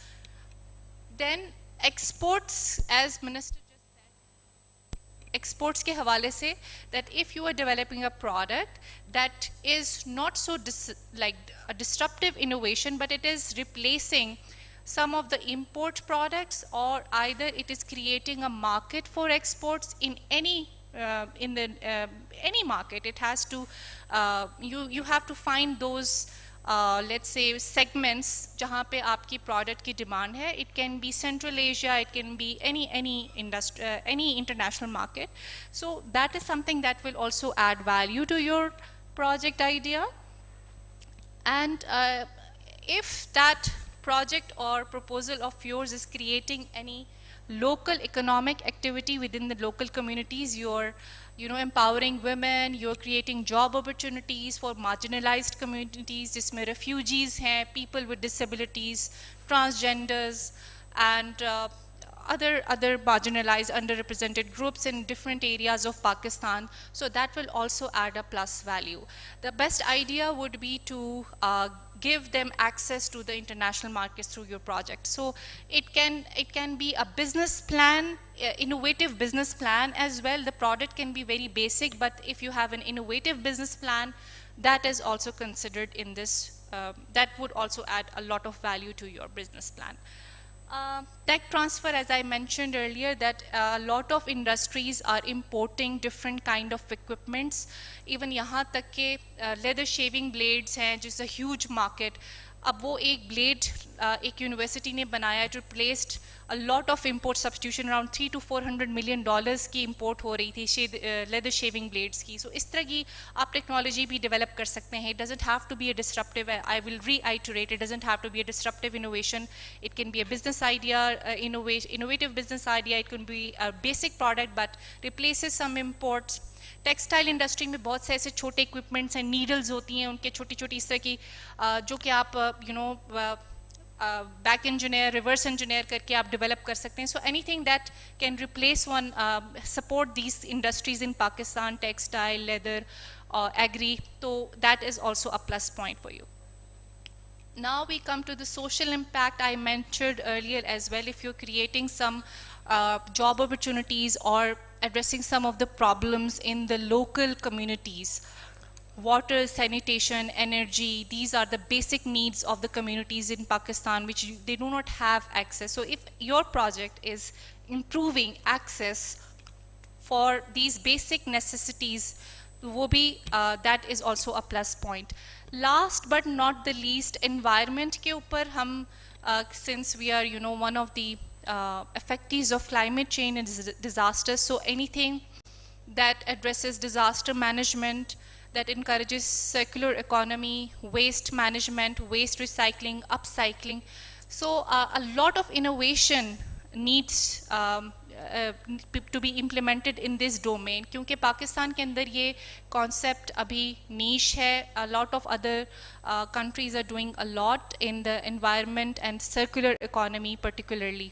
So इसके ऊपर भी अगर आप focus करें, and circular economy का तो पूरा module होना चाहिए. I think we need to shift towards that. So if you have an idea, जिसके अंदर हमने इस दफ़ा एक अवार्ड भी किया है, this is like vegetable waste से they were producing eco friendly and biodegradable plastic, और वो डिस्प्ले पे भी होगा.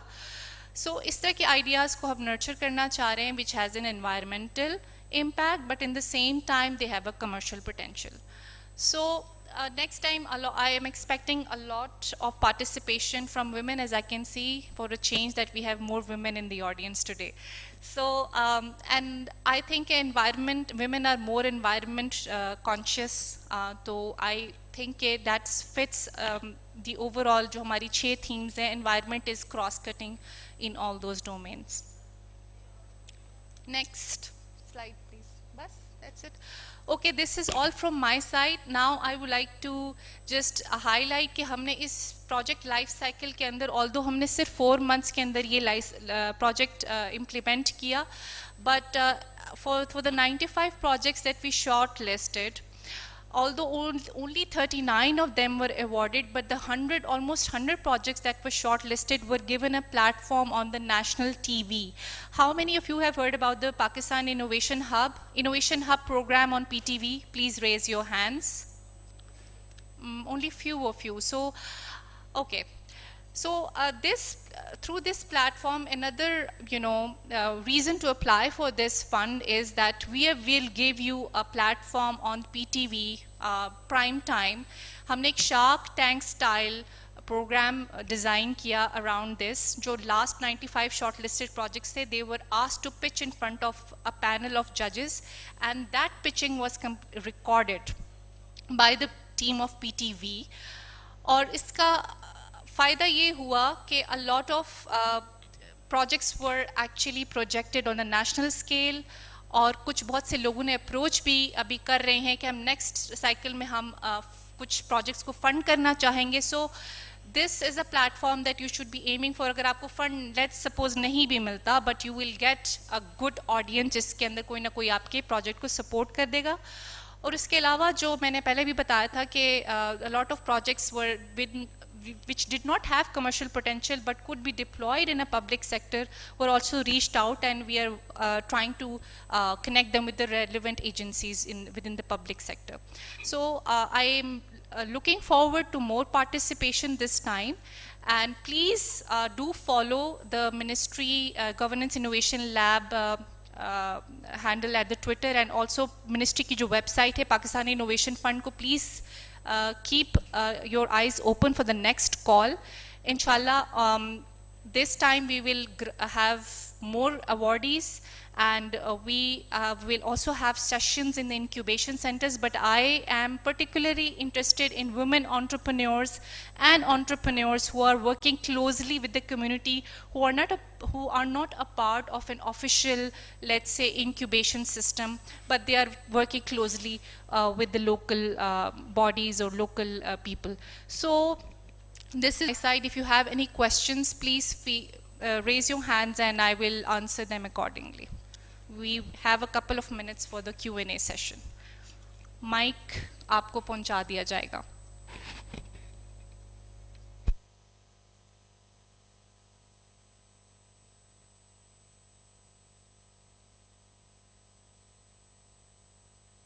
I'm surprised that you guys have no questions. आप लोगों ने apply नहीं करना. I think next G. You please introduce yourself before asking the question. Hello.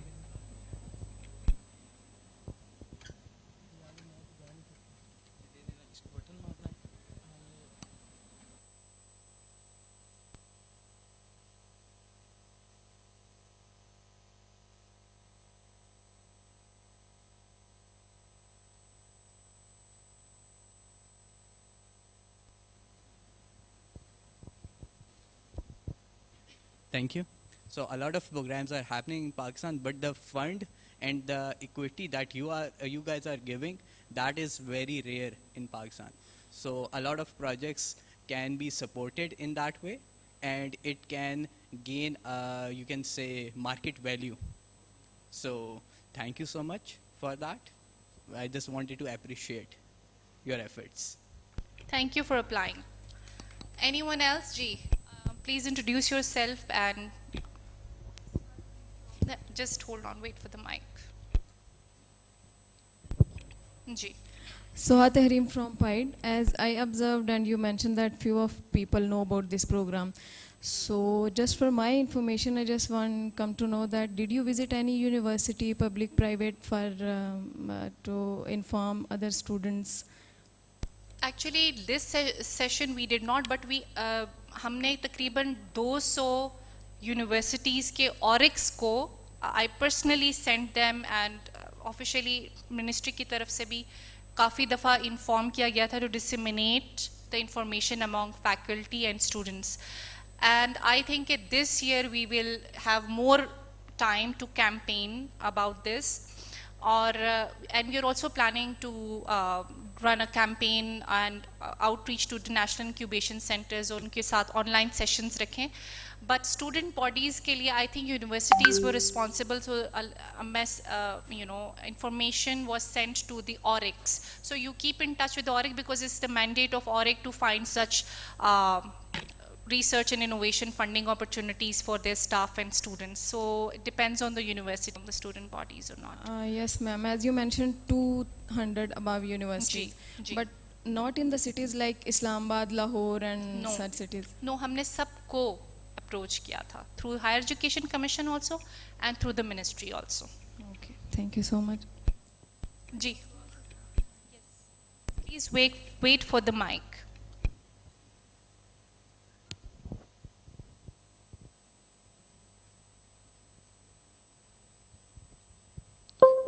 Assalamu alaikum. I am Dr. Ifat Aziz. I attend this session as Champions of Reforms. Madam ये जो आपका innovation fund का project है बहुत अच्छा है, नौजवानों के लिए बहुत सारी अपॉर्चुनिटीज़ हैं. मेरा सवाल ये है कि क्या इसकी थ्रू जब आप फंडिंग करेंगे तो उसकी इवैल्यूएशन का कोई प्रोसीजर भी आपके पास है, और फिर उसके जो है 100% आउटकम्स हमें मिलने चाहिए, क्योंकि जब आप फंडिंग कर रहे हैं या जो कोई प्रोजेक्ट आपकी टीम ने सेलेक्ट किया है, किसी को फंड किया है, तो उसके टाइम पीरियड कितना है कंप्लीशन का, और आफ्टर द टाइम पीरियड आपको आउटकम्स कितने मिले हैं, तो उसको भी आप सबके सामने लाएंगे या उसके लिए है planning? I think this is a very relevant and important question. Funding जो भी हमने आप जो भी प्रपोजल जमा कराते हैं उसकी आप खुद टाइमलाइन डिफाइन करेंगे. It can be 1 year, 2 years or 3 years depending on your project. Now at the ministry level we have dedicated resources जो कि हम स्पेशल PMU इस्टेब्लिश कर रहे हैं to monitor and evaluate the performance of the startups which are already doing great. जिनको हमने award किया उनका कहीं ना कहीं बेस लाइन था, they just wanted to expand it. तो ये हमने मॉनिटरिंग फ्रेमवर्क एक प्रॉपर बनाया हुआ है जिसके अगेंस्ट हम इनकी परफॉर्मेंस को बेंचमार्क करेंगे. और जहाँ तक इवैल्यूएशन क्राइटेरिया है वो मैंने आपको बता दिया. ये 3 सस्टेनेबल डेवलपमेंट के जो पिलर्स हैं इसके ऊपर हमने इवैल्यूएशन मैट्रिक्स रूब्रिक भी इसी की बेसिस पे बनाया है, और आगे भी हम इवैल्यूएशन इसी बेसिस पे करेंगे. Economic, social impact and environmental impact. So these 3 pillars should be addressed through the project. So yes, I think कि monitoring और जो इसकी outcomes हैं वो we will, और हम खुद project owners से we are asking them that what you can deliver in the 3 years timeline आप define करें, and we will see that whether they are delivering against those commitments or not. Okay.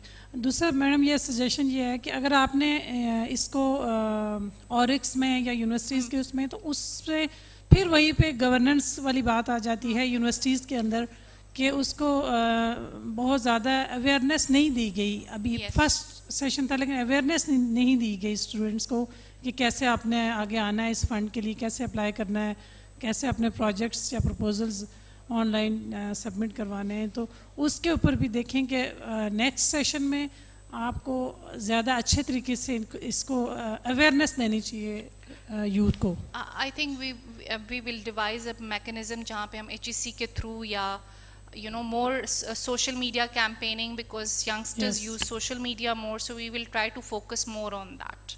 Yes. Okay. Thank you for the suggestion. It's well taken. जी. पहले ma'am को दे दें.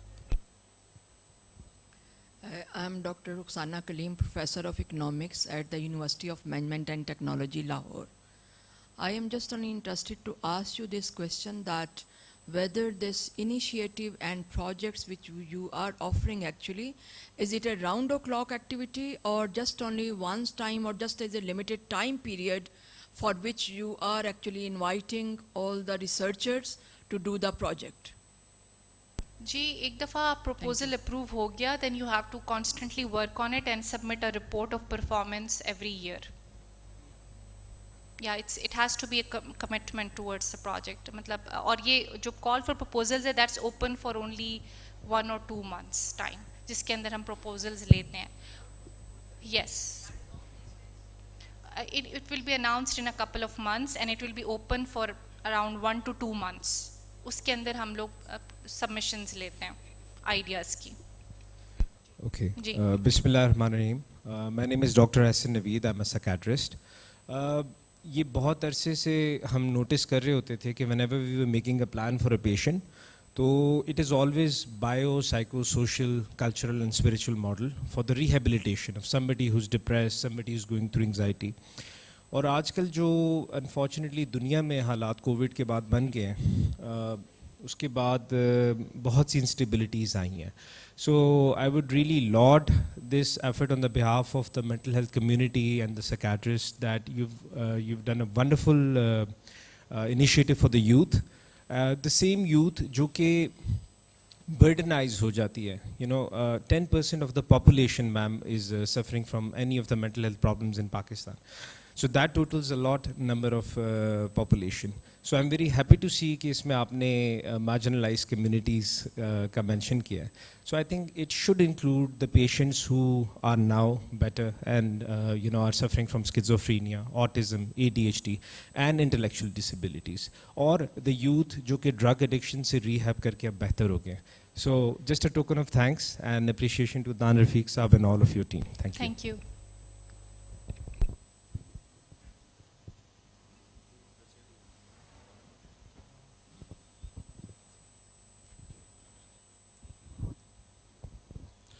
Assalamu alaikum. My name is Professor Dr. Farooq Arslan Siddiqui and I am from Bahauddin Zikri University, Multan. Actually, I have also remained Director Planning and Development for more than 1 year at BZU, and I have managed and collaborated with Planning Commission as well. ہوتا یہ ہے کہ کچھ مطلب میں آپ کو point out کرتا ہوں کہ یونیورسٹی لیولز کے اوپر جو اور ایک کے تھرو بھی آپ کر رہے ہیں، نو ڈاؤٹ آپ کی طرف سے بہت اچھا اور یہاں پہ ویل مینیجڈ ہوتا ہے.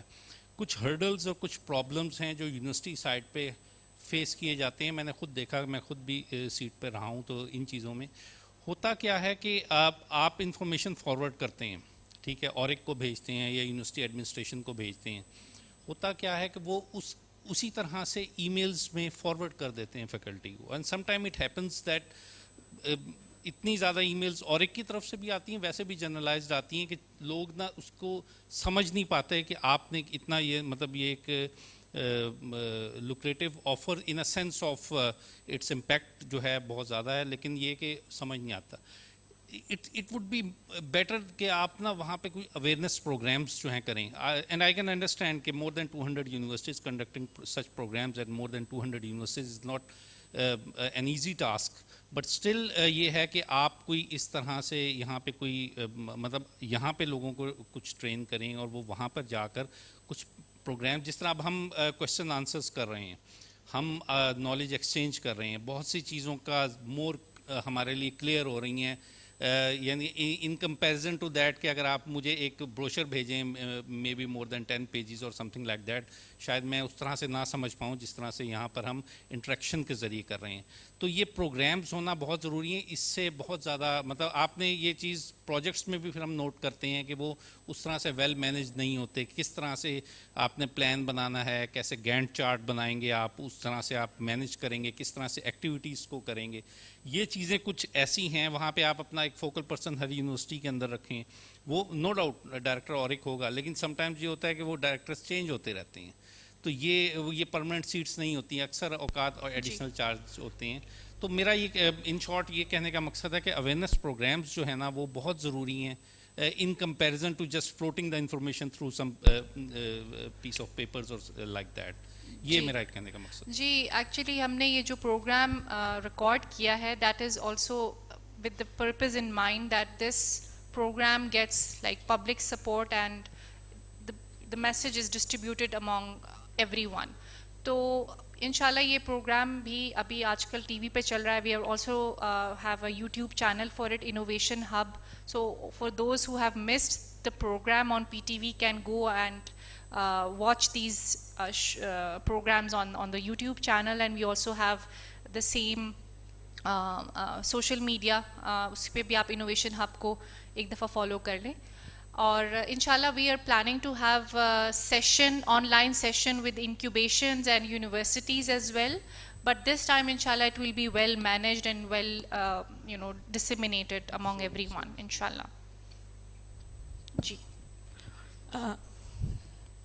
एक सेकेंड मेरा एक question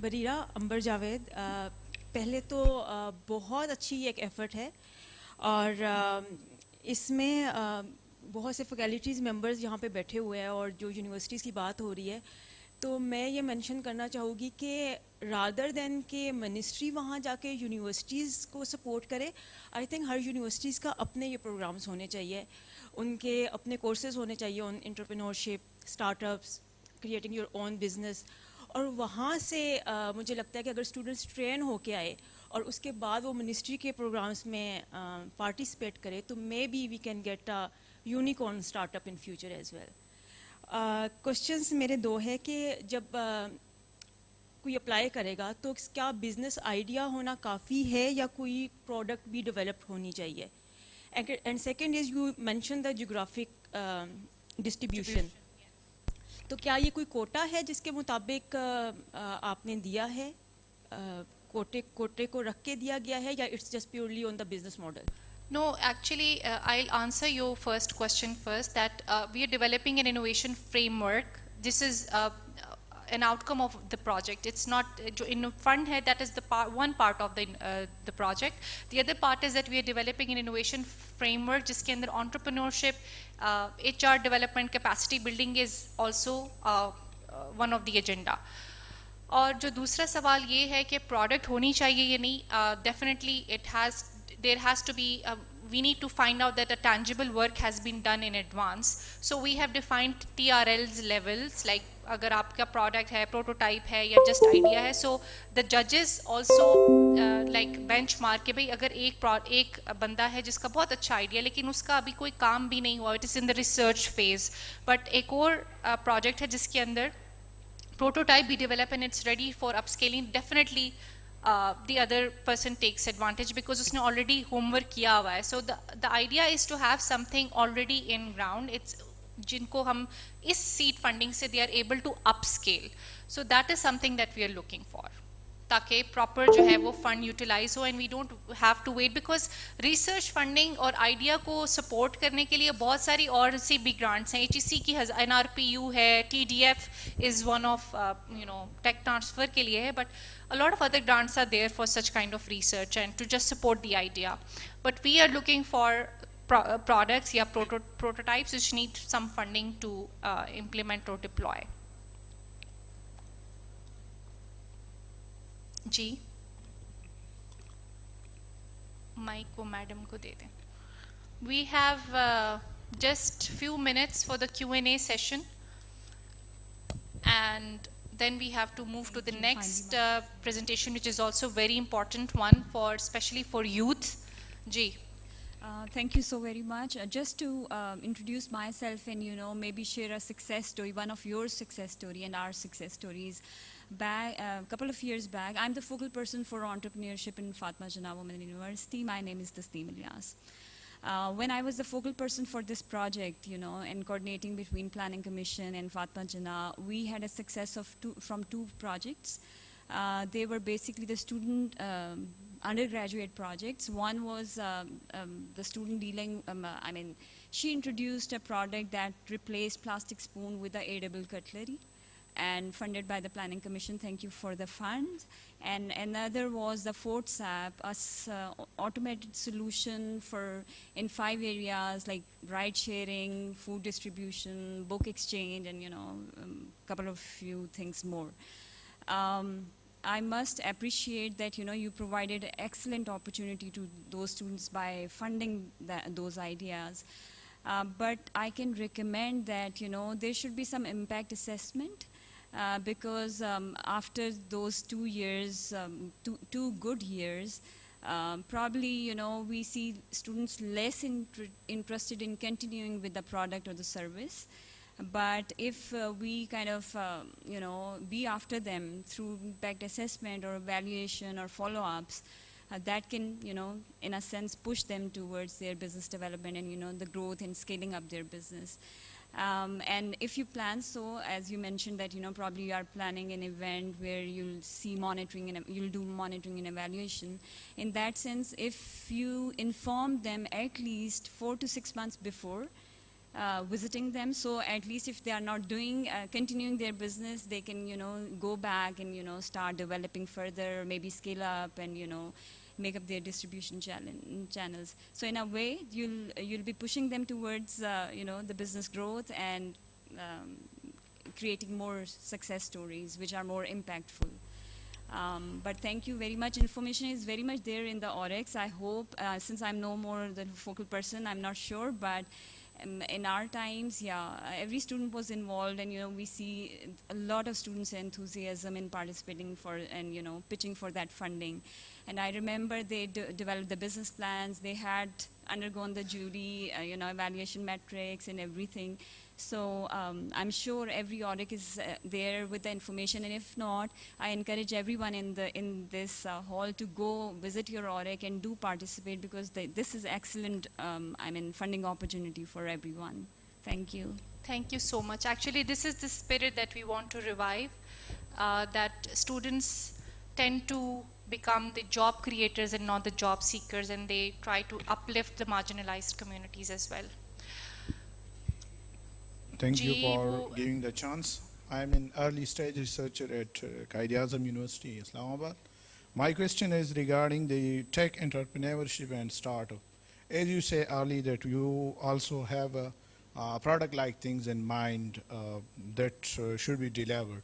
So as a computing student, I'm mostly interested about the biomedical products, like computing student can incorporate their own startup ideas with the medical fields.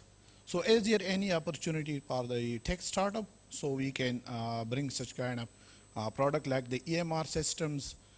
We can incorporate big data technologies in that and do some good projects for the Pakistan.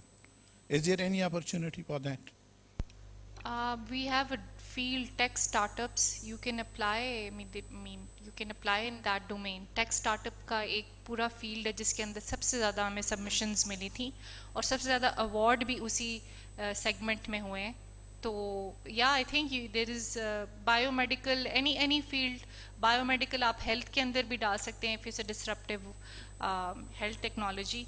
और आप इसको tech startups के अंदर भी apply कर सकते हैं. So the only problem with biomedical products जो कि हमने over the last couple of years which I have seen is their regulatory clearances. So I would appreciate that if you have a biomedical device, you actually work on the clearance first and then you apply for the funding to upscale, because usually sometimes if you don't get a regulatory clearance from DRAP or other, अगर आपने किसी market में export करना है, उनकी proper regulatory होती हैं bodies, उनसे आपने clearance ले ली भी हो, then you have a better chance of getting the funding. Okay, thank you. Assalamu alaikum. My name is Samullah. I'm from Quaid-e-Azam University, PhD student. इस तरह के बहुत से मतलब फंड इनोवेशन के जो है प्रोजेक्ट्स चलते रहते हैं और बहुत से मैंने पार्टिसिपेट भी किया, लेकिन मेरे ख्याल में इसका जो बड़ा सबसे इशू है, मैं एक सजेशन देना चाह रहा हूँ कि इनकी जो थीम्स होते हैं, सब थीम होते हैं, तो वो इतना एक्सप्लोरेटरी नहीं होते. जो लोग अप्लाई कर रहे होते हैं, एक तो शार्ट टाइम होता है, महीना 1.5 महीना इनके प्रपोजल का होता है, लेकिन वो जो लोग अप्लाई कर रहे हैं तो उनको पता ही नहीं चल रहा कि इनका एजेंडा क्या है, इस साल वो किस चीज़ पे फोकस कर रहे हैं. जिस तरह कि मैंने 2 साल हर्ट प्राइस के साथ उसमें पार्टिसिपेट किया, तो उसमें बहुत से लोगों को हम सुन रहे थे तो वो एंड पे कहते थे कि इस साल हमारा ये एजेंडा नहीं है, हम इस चीज़ पे फोकस नहीं कर रहे. ठीक है. दूसरी तरह रास्ता के जो बहुत से प्रोजेक्ट है तो वो मेन हेडिंग देते हैं या सब हेडिंग जो होते हैं इतना एक्सप्लोरेटरी नहीं होता कि वो हर एक की समझ में आ जाए और स्टूडेंट्स की समझ में. तो मेरे ख्याल में आप लोग थोड़ा सा उसको एक्सप्लोरेटरी बनाए ताकि हर एक बंदी के लिए ईजी हो और वो शार्ट फ्रेमवर्क में वो उसको पूरा कर सके. Thank you. जी आई एग्री. ये ब्रॉडर थीम्स हैं. अभी हम इसको सब कैटेगरीज या सब थीम्स में लाइक एनर्जी और इस तरह की हम लोग in the next cycle we are trying to incorporate that. इस साल हमने TRL, SDGs اور یہ انکارپوریٹ کیے ہیں. نیکسٹ ایئر میں وی ول براڈر تھیمس کے اندر سب تھیمس بھی ہم ڈیفائن کریں and we are planning to do that. السلام علیکم، میرا نام مندیپ ہے اور میں ایم فل اسکالر ہوں قائد اعظم یونیورسٹی سے. میرا کوشچن یہ ہے کہ جیسے ہم لوگ اسٹوڈنٹس ہیں یا مطلب یہاں پہ جتنے بھی ریسرچرز یا یہ لوگ بیٹھے ہوئے ہیں، یہ تو سوشل میڈیا یا ان چیزوں کے تھرو کنیکٹڈ ہیں، لیکن جو مطلب کہ بیکورڈ ایریاز ہیں وہ لوگ ان چیزوں میں کنیکٹڈ نہیں ہیں. تو کیا وہاں پہ اس کی اویئرنیس کے لیے کوئی پروگرامز یا اس طرح کا کچھ چل رہا ہے؟ جی میں یہی بات کر رہی ہوں. ہم نے اسی لیے پی ٹی وی آفیشیل کے ساتھ جس کی reach is every where with in Pakistan, ہم نے ان کے ساتھ مل کے یہ شارک ٹینک اسٹائل جو انوویشن ہب پروگرام بنایا based on the this complete life cycle جو ہمارے شارٹ لسٹڈ تھے پروجیکٹس ان کی پچنگ کے اوپر. تو یہ اس لیے ہم نے پی ٹی وی کے اوپر کیا ہے so that the masses know about this. تو پی ٹی وی کے اوپر یہ پرائم ٹائم پہ ویکینڈ پہ یہ ہوتا ہے ٹیلی کاسٹ. اور سوشل میڈیا آئی تھنک آج کل ہر کوئی یوز کر رہا ہے. This not an TikTok کے اوپر بھی ہم نے اس کی چھوٹی چھوٹی کلپنگس ڈال دی ہیں. کافی زیادہ ویورشپ ہمیں وہاں سے مل رہی ہے. تو we are looking for platform جہاں کے اوپر ہماری جو یوتھ ہے جو ایون بلوچستان یا ریموٹ ایریاز میں ہے they use TikTok and they use reels, they use Instagram. تو ایسا نہیں ہے کہ بالکل ہی they are disconnected. So these are the platform جو کہ ہم نے سلیکٹ کیے ہیں جو کہ ماسز کے اندر میسج جو ہے وہ پہنچا دیں گے انشاءاللہ. اور دوسری بات مجھے یہ بھی پوچھنی تھی کہ کیا مطلب جس طرح اسمال بزنسز ہیں، فار ایگزامپل اگر کوئی کارپیٹ کا یا اس طرح کا چھوٹا موٹا بزنس کر رہے ہیں لوگ بیکورڈ ایریاز میں، تو کیا اگر وہ پروجیکٹ لے کے آتے ہیں، ان کا پروجیکٹ بہت کاسٹلی یا بہت بڑے لیول کا تو نہیں ہوگا، تو کیا اگر وہ 4-5 لوگ مل کے جیسے مطلب کہ پارٹنرشپ میں ہوتی ہے تو کیا اس طرح کے بھی پروجیکٹس کو آپ کرتے ہیں اپروول؟ جی there is no restriction.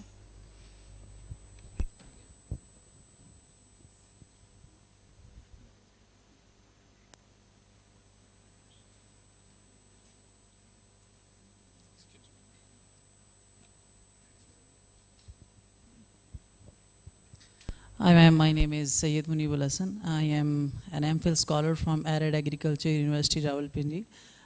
In continuation of the previous debate, I would like to ask that what are your initiatives to create awareness about these initiatives, great initiatives taken by the Ministry of Planning, Development and special initiatives to different public sector universities? I know this question has already been discussed, but I would like to add that if you plan, it will not cost much more, but it will have great impact. Like in Arid Agriculture University and different other public sector universities, there is a great potential and we just need to explore it.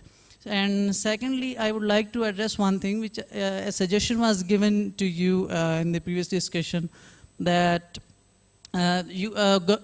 public sector universities should arrange these programs at their own level, and after students are being aware of these programs, then they should come to the ministry and they should participate in this. So my question is that it is also a problem that mostly the universities in Pakistan today are facing different type of financial issues. Do they have enough fundings for these initiatives and these programs? It is needed to be made sure. And thank you so much for giving me the opportunity to ask a question and for arranging this great event. And I would like to thank you again. Thank you so much. Thank you for your question. I explained earlier, we do have funding for such programs. This is why it's running for the next 5 years. Around 10 billion has been allocated for this particular innovation fund. اور جہاں تک بات ہے awareness کی، universities participate بالکل، we had engaged universities اور ہم ان کے ساتھ کورسپونڈنس کر رہے تھے when we receive the applications from different universities. And of course it was the first time. Next time I think universities کو ہم ذرا زیادہ پش کریں گے to disseminate the information. And we are also trying at our end کہ ہم جس طرح یہ سوشل میڈیا اور پری کیمپیننگ کے ذریعے ہم آؤٹ ریچ ذرا زیادہ بڑھائیں اپنی. جی اینی ادر کوشچن؟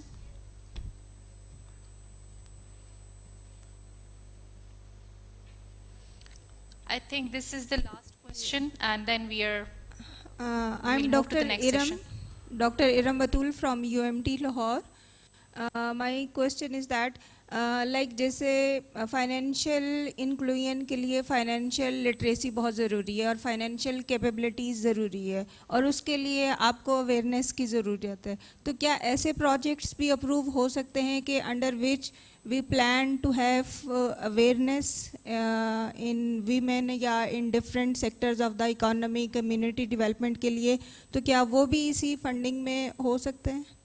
اس طرح کے کچھ پروجیکٹس آئے تھے but I don't remember that any of them got awarded because idea is to generate some economic activity as well because awareness کے اوپر آلریڈی بہت ساری این جی اوز کام کر رہی ہیں. So if you have a component of linking that the awareness with some skill development and then as a result generate some economic activity, that is an idea we're looking for. کیونکہ skills تو آپ دے دیں گے, اس کے بعد what to do with it, how do you utilize those skills, کہ آپ اسی human resource کو skills دے کر اپنے اسٹارٹ اپ یا اپنے initiative کے اندر engage کریں and as a result you generate some economic activity. So it doesn't stand alone campaigning اور اس طرح کی ideas کو we will not support. Thank you. Thank you. This was the last question. We had a very interactive session and thank you for your participation. Inshallah, if you have any queries, we are here. Sara din hum yahin pe hain. You can ask and come up to me and my YDS Ibrahim is here. And you can also check out the website for any queries. Just feel free to reach to us. Thank you, Ji.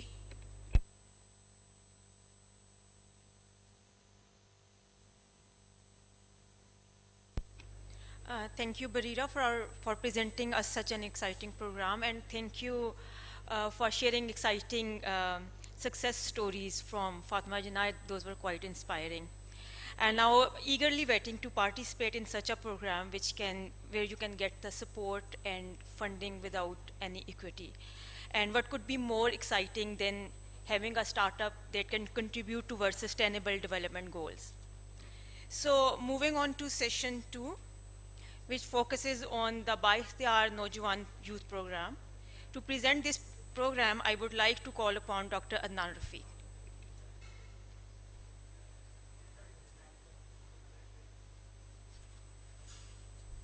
Ji, Assalamu alaikum everyone. Okay, so ابھی آپ نے innovation hub اور Pakistan innovation fund کے حوالے سے معلومات سنی. It is one of many projects جو کہ وٹ وی کال با اختیار نوجوان یوتھ پروگرام کا حصہ ہے. تو میری ذمہ داری ابھی یہ ہے کہ میں باقی کا جو یوتھ پروگرام ہے جس میں اور بھی بہت سارے ایکسائٹنگ پروجیکٹس ہیں اور وہ آپ میں سے بہت ساروں کے لیے ایکچولی بڑے ریلیونٹ بھی ہیں, ان کو آپ سے انٹروڈیوس کراؤں. جس طرح سے رائٹلی مینشن کیا گیا کہ اکثر بہت سے جو اچھے پروگرامز ہوتے ہیں ان کے حوالے سے معلومات رائٹ آڈینس تک پہنچ نہیں پاتی. تو we would like to take this opportunity کہ ہم آپ کے ساتھ ان سارے پروگرامز کی ڈیٹیلز شیئر کریں, اور ہم امید کریں گے کہ آپ سے یہ مزید پھر آگے اور لوگوں تک بھی پہنچے. اس کے علاوہ سوشل میڈیا پہ فیل فری کہ آپ پوسٹ کریں ان پروگرامز کے حوالے سے تاکہ لوگوں تک رسائی ہو ان پروگرامز کی, اور جو ڈیزرونگ ڈیلیگیٹس ہیں, کینڈیڈیٹس ہیں ڈیزرونگ, ان کو فائدہ ہو.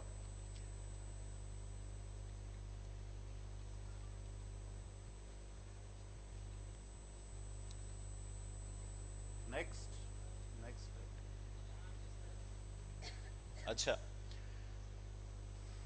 نیکسٹ پہ چلے.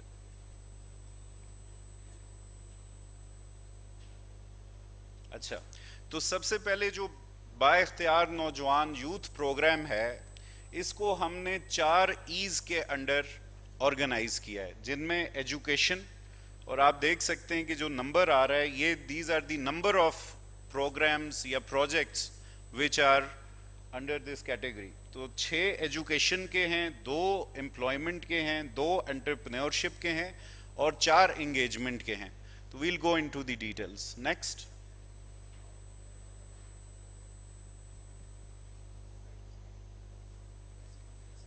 ہاں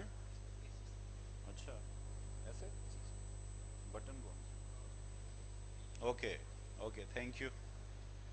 اچھا جی, سب سے پہلے آپ کے نالج میں ہوگا کہ لیپ ٹاپ اسکیم دوبارہ شروع کر دی گئی ہے.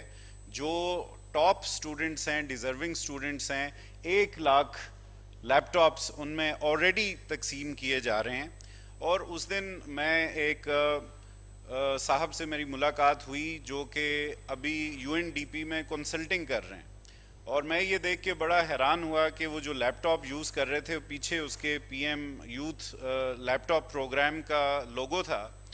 اور میں نے ان سے پوچھا تو انہوں نے کہا جی یہ مجھے 2017 میں ملا تھا when I was a student, اور آج میں UNDP کے ساتھ ایز اے کنسلٹنٹ کام کر رہا ہوں, لیکن I feel so used to working at this laptop. تو میں نے جب اس کو دیکھا تو it was a touch screen laptop, اور میں بڑا حیران ہوا کہ 2017 میں ٹچ اسکرین لیپ میرے پاس آج بھی نہیں ہے.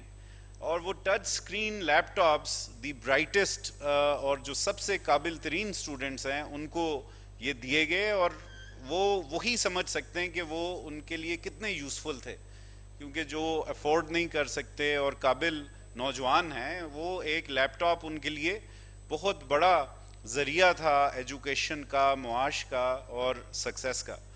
تو جسٹ ٹو انڈرسکور دیٹ. یہ ادھر سے چلے گا. اوکے, اس کے بعد جو فاٹا اور بلوچستان کے اسٹوڈنٹس ہیں ان کے لیے 5000 اسکالرشپس جو کہ ہماری ٹاپ جو درسگاہیں ہیں, چاہے وہ لاہور میں ہیں, کراچی میں ہیں, اسلام آباد میں ہیں, 5000 اسکالرشپس جن میں انڈر گریجویٹ اور ماسٹرز دونوں پروگرام شامل ہیں وہ اس میں شامل کی گئی ہیں. اس حوالے سے بھی آپ اگر HEC کی ویب سائٹ پہ جائیں گے تو تفصیلات موجود ہیں.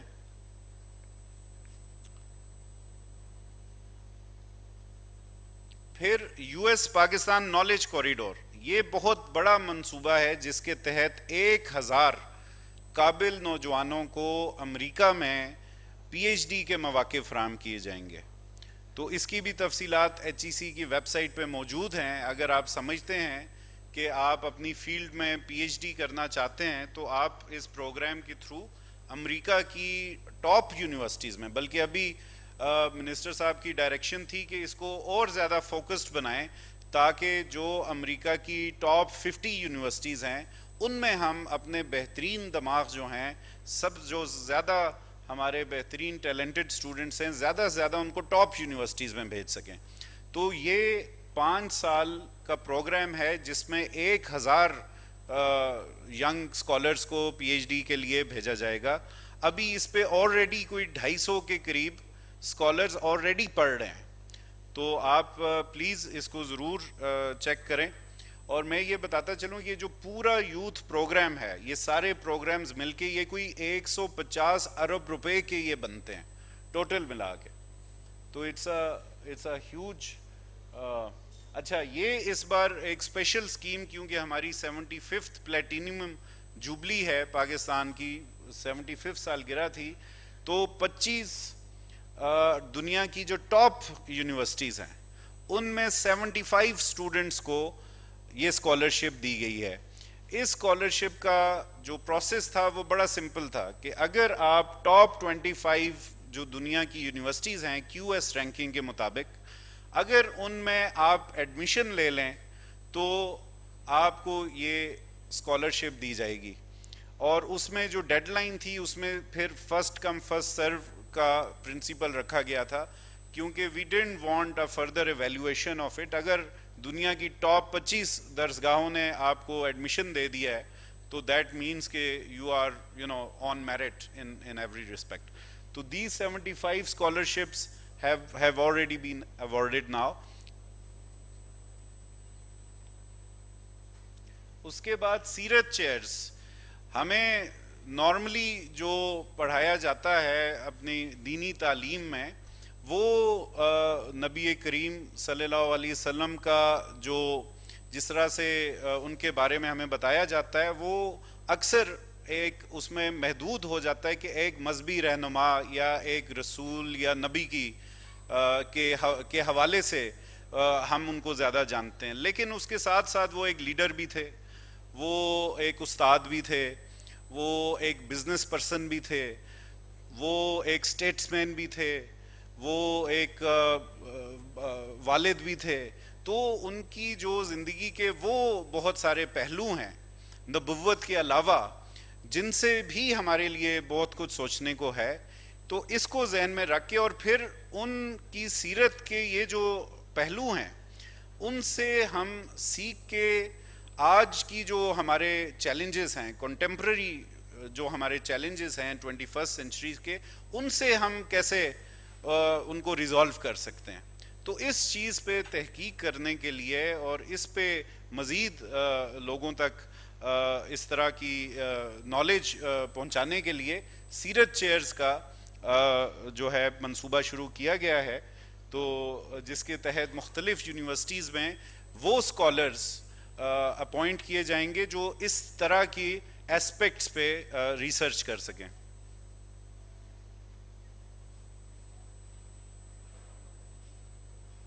اس کے علاوہ آپ کے نالج میں ہوگا کہ جو پرسنٹیج ہے پاکستانی نوجوانوں کی ہائر ایجوکیشن میں وہ نہایت محدود ہے. انڈیا میں کوئی میرے خیال میں 30-31% جو نوجوان ہیں وہ ہائر ایجوکیشن کو ایکسیس کر پاتے ہیں, جبکہ پاکستان میں اس کی تعداد ہارڈلی کوئی 12 یا 13% سے بھی کم ہے. تو اس گیپ کو برج کرنے کے لیے اسپیشلی آپ دیکھ سکتے ہیں نقشے پہ کہ پاکستان کے وہ علاقے جو کہ ترقی کی دوڑ میں پیچھے ہیں, جو غربت کا شکار ہیں, ان علاقوں میں یونیورسٹیز کے کیمپس کھولے گئے ہیں. اور یہ میں سمجھتا ہوں کہ اسپیشلی خواتین کے لیے یہ بڑا گیم چینجر ہے, کیونکہ اگر آپ لسبیلا چلے جائیں یا آپ خضدار چلے جائیں, ان علاقوں میں بہت کم خواتین کو اجازت ملتی ہے گھر سے کہ وہ کسی دوسرے شہر میں جا کے اپنی تعلیم کا سلسلہ جاری رکھیں. تو اس لیے ان کی دہلیز پہ ان کے گھر کے قریب یونیورسٹی کیمپس ہونا یہ ان کے لیے بہت بڑی اپرچونٹی ہے. تو اس لیے آپ دیکھیں گے انٹرسٹنگلی کہ بہت سارے یہ جو کیمپسز ہیں ان علاقوں میں, اس میں آپ کو خواتین کی جو تعداد ہے اسٹوڈنٹس کی وہ ان کے میل کاؤنٹر پارٹ سے بھی زیادہ ملتی ہے. تو یہ ایک منصوبہ ہے, اگر آپ کا تعلق ان علاقوں سے ہے یا اگر آپ ان علاقوں میں ایز اے ٹیچر خدمات انجام دینا چاہیں تو آپ ان سب کیمپسز کے ساتھ کام کر سکتے ہیں. اور یہ بڑا ریفریشنگ ایکسپیرینس ہوتا ہے. میرا خود تجربہ ہوا ہے کراکرم یونیورسٹی, لسبیلا یونیورسٹی اور اس طرح کی جگہوں پہ جانے کا, وہاں انٹریکٹ کرنے کا. آپ کو پتہ چلتا ہے کہ پاکستان میں کتنی ڈائیورسٹی ہے, پاکستان میں کتنی جو ہے ٹیلنٹ ہے, اور وہاں پہ ان علاقوں کے لوگ جو ہیں وہ کس طرح سے ملک کو دیکھتے ہیں, ہمارے مختلف جو مسائل ہیں اس کو وہ کس نظر سے دیکھتے ہیں. تو آئی تھنک یہ بہت امپورٹنٹ ہے کہ ہم ان علاقوں کو ایک مین اسٹریم میں شامل کریں. اچھا جی, اس کے بعد یہ سب سے ایکسائٹنگ پروگرام آئی تھنک میرے لیے بھی با اختیار نوجوان انٹرنشپ پروگرام. اس پروگرام کے تحت 60,000 انٹرنشپس جو کہ گورنمنٹ پے کرے گی, اور جو اس میں سلیکٹڈ انٹرنز ہوں گے ان کو پلیس کیا جائے گا both in the private sector, Pakistan کی ٹاپ فرمز کے ساتھ جو ہماری اسٹاک ایکسچینج پہ ٹاپ 500 فرمز لسٹڈ ہیں, ان کے ساتھ ہم نے ریچ آؤٹ کیا ہے. پاکستان کی تاریخ کا ایکچولی سب سے بڑا ریچ آؤٹ ہم نے کیا ہے کہ 500 ٹاپ بزنسز جو ہیں ان سے ہم نے کمٹمنٹس لی ہیں کہ وہ انٹرنز کو اپنے آرگنائزیشن میں جگہ بھی دیں گے, ان کو کام بھی دیں گے, ان کو ٹرین بھی کریں گے. اور یہ 6 مہینے سے 1 سال کا ٹائم پیریڈ ہے جس میں ان انٹرنز کو پلیس کیا جائے گا, اور اس میں 25,000 سے 40,000 کا سٹائپنڈ بھی انکلوڈڈ ہے. تو آپ دیکھ سکتے ہیں کہ یہ ایک بہت بڑا پروجیکٹ ہے, اور اس میں ایک خاص ہم نے سیکشن رکھا ہے جو PSDP جو کہ پبلک سیکٹر ڈیولپمنٹ پروگرام ہے, جو ہمارا ڈیولپمنٹ بجٹ ہے, اس کے تحت جتنے بھی پروگرامز, جتنے بھی پروجیکٹس امپلیمنٹ ہو رہے ہیں, کہیں پہ اسکول بن رہا ہے, کہیں پہ ہسپتال بن رہا ہے, کہیں پہ پل بن رہا ہے, کہیں پہ روڈ بن رہی ہے, ان سارے پروجیکٹس میں بھی ان جو انٹرنز ہیں ان کو پلیس کیا جائے گا. یہ میں سمجھتا ہوں اس لیے بہت ضروری ہے کہ آپ جب گریجویٹ کر کے نکلتے ہیں یونیورسٹی سے تو آپ جہاں پہ بھی اپلائی کرتے ہیں وہ سب سے پہلا سوال یہ ہوتا ہے کہ جی کیا آپ کے پاس ایکسپیرینس ہے, کیا آپ کے پاس تجربہ ہے. اب ایک فریش گریجویٹ کے لیے ایک بڑا ہرڈل ہوتا ہے کہ وہ اپنے پوٹینشیل امپلائر کو ایک ریئل معنوں میں ایک اپنا ایکسپیرینس ڈیمونسٹریٹ کر سکے. تو اس پروگرام کے تحت ہم سمجھتے ہیں کہ ہم وہ جو گیپ ہے امپلائیبلٹی اور ایجوکیشن کے درمیان اس کو ہم برج کرنے میں کامیاب ہو سکیں گے. اور اب آلریڈی اس پہ 2.5 لاکھ سے زیادہ اپلیکیشنز آ چکی ہیں اور اب we are in the process of placing these interns. اس میں ایک آٹومیٹک سسٹم تھا جس میں آپ اپنے سارے ایجوکیشنل کریڈینشیلز اور وہ انٹر کرتے تھے, اس کے بعد سسٹم نے آٹومیٹیکلی میرٹ لسٹ جنریٹ کیا ہے. یہ کوئی کسی نے بیٹھ کے اس میں سلیکشن نہیں کی. جو ہمارا کمپیوٹر سسٹم ہے اس نے آلریڈی میرٹ لسٹ ترتیب دی ہے اور ان کی اب پلیسمنٹس چل رہی ہیں.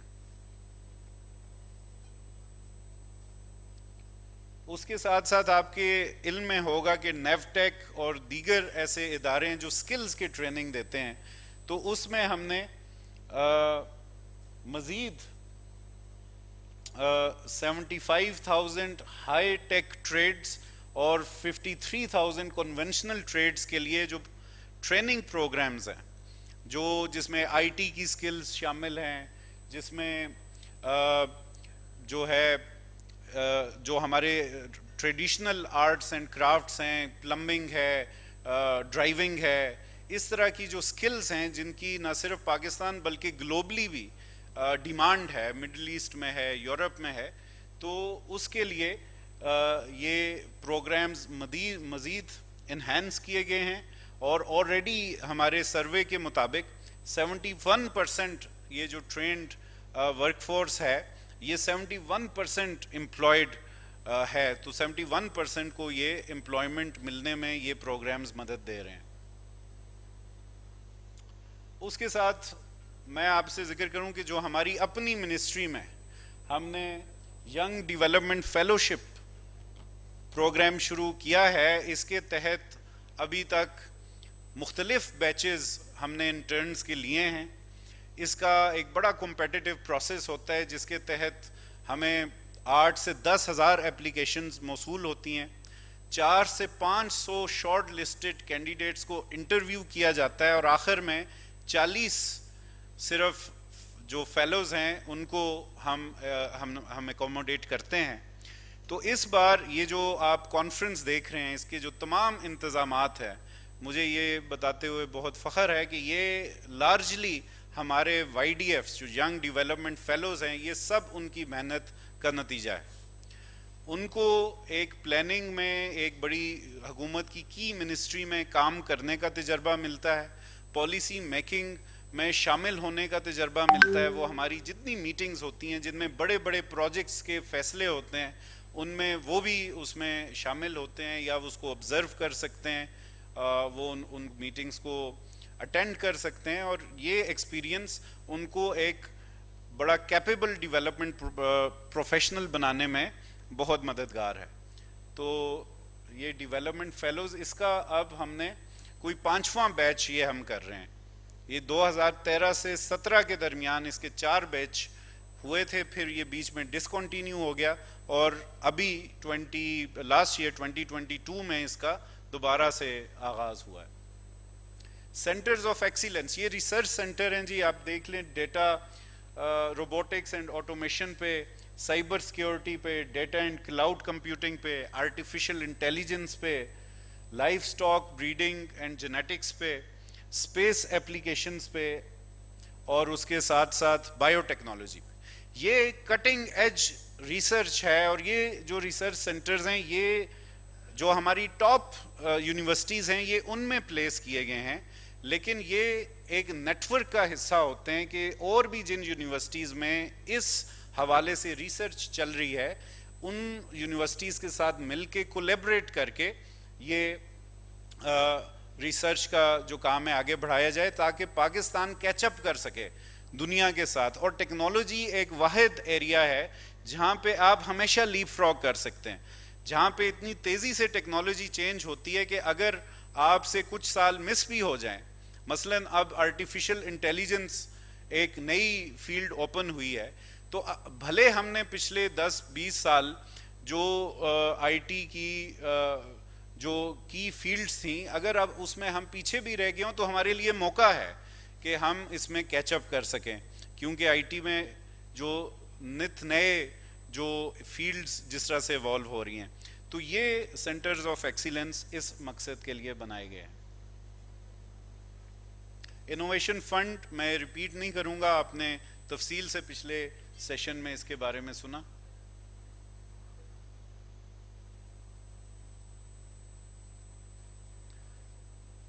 ینگ ڈیولپمنٹ لیڈرشپ ایوارڈ, اس کا جو ایوارڈ فنکشن ہے یہ فرسٹ ویک آف اگست میں اسکیجولڈ ہے.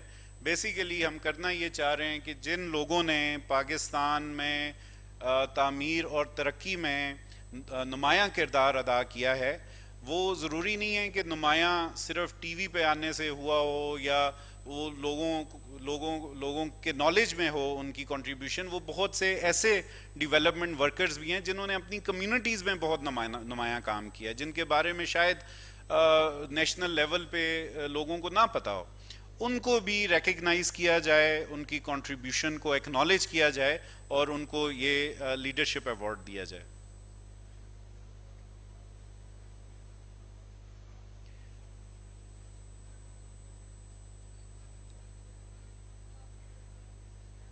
یہ آئی تھنک ہمارے 2 فائنل پروگرامز ہیں.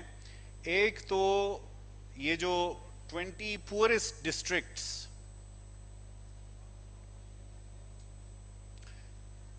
یہ اسپیشل ڈیولپمنٹ اسکیم ہم نے شروع کی ہے جس کے لیے 40 ارب روپے مختص کیے گئے ہیں, جو کہ پاکستان کے 20 غریب ترین ڈسٹرکٹس ہیں.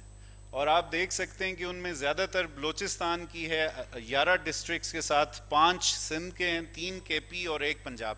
یہ ان کی جو سلیکشن ہے ان ڈسٹرکٹس کی, یہ ملٹی پاورٹی انڈیکس ایک ہے جس کے تحت بسپ کے بھی بینیفیشریز کا تعین ہوتا ہے.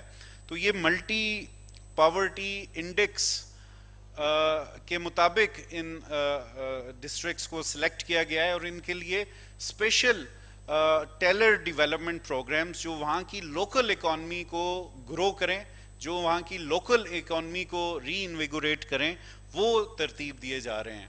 اور یہ اگلے 3 سال کے اس میں ہمارے ڈیولپمنٹ بجٹ میں شامل ہے. اس کے بعد سپورٹس, لوگوں کو, نوجوانوں کو ہیلدی ایکٹیویٹیز کے لیے فیسلٹیز پرووائڈ کرنے کے لیے 250 منی سپورٹس کمپلیکس, یہ پاکستان سپورٹس بورڈ اور صوبائی جو سپورٹس کے ڈپارٹمنٹس ہیں ان کے ساتھ اشتراک کے ساتھ یہ 250 منی سپورٹس کمپلیکس. اور اس میں ہم چاہ رہے یہ ہیں کہ یہ صرف سپورٹس ہی نہیں بلکہ ایک کمیونٹی سینٹر بھی بنے, جس میں ایک چھوٹی سی لائبریری, کوئی کیفے, کوئی اس طرح کی کمیونٹی فیسلٹیز بھی شامل ہوں تاکہ لوگ وہاں آ کے سپورٹس اپنی کر سکیں. اس کے ساتھ ساتھ مزید جو ہے نا وہاں پہ ایک کمیونٹی سینٹر کی وہ شکل اختیار کر جائے.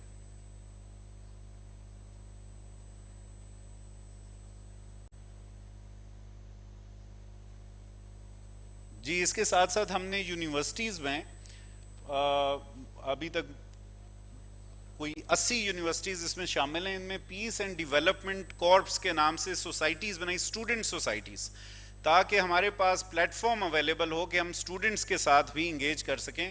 اور اگلے ہفتے یہ جو Y P D C corps ہیں, یہ یونیورسٹی آف لاہور میں ان کا ایک بہت بڑا پالیسی میکنگ کمپٹیشن ہو رہا ہے جس میں ہم اسٹوڈنٹس کو انوائٹ کر رہے ہیں. آپ دیکھ سکتے ہیں اسٹیج کے لیفٹ پہ 5 ایز فریم ورک جو منسٹر صاحب نے بھی ذکر کیا.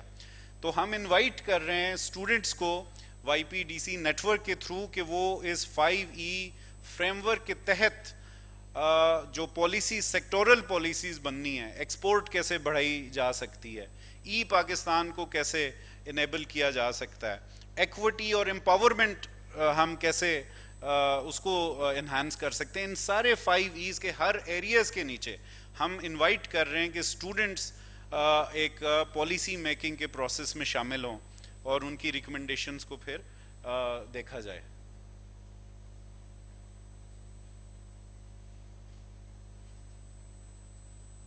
نیکسٹ. اوکے, سو یہ کچھ وہ پروگرامز ہیں جو کہ ministry of planning and development coordinate کر رہی ہے HEC اور بہت سے اور منسٹریز اور صوبوں کے تعاون سے, لیکن ان سب کے لیے فنڈنگ جو ہے وہ منسٹری آف پلاننگ سے ہو رہی ہے. جو ہمارا PSDP ہے, پبلک سیکٹر ڈیولپمنٹ پروگرام, اس کے تحت یہ فنڈنگ ہو رہی ہے. اور اس کے علاوہ بھی بہت سے پروگرام ہیں. یہ چند ہائی لائٹس ہیں جو ہم نے آپ کے ساتھ شیئر کی. We have a few minutes. We can open the house for questions and I'll be very happy to respond to them. جی وہ مائک لیں. یہ سب سے پہلے یہ ہاتھ ہے.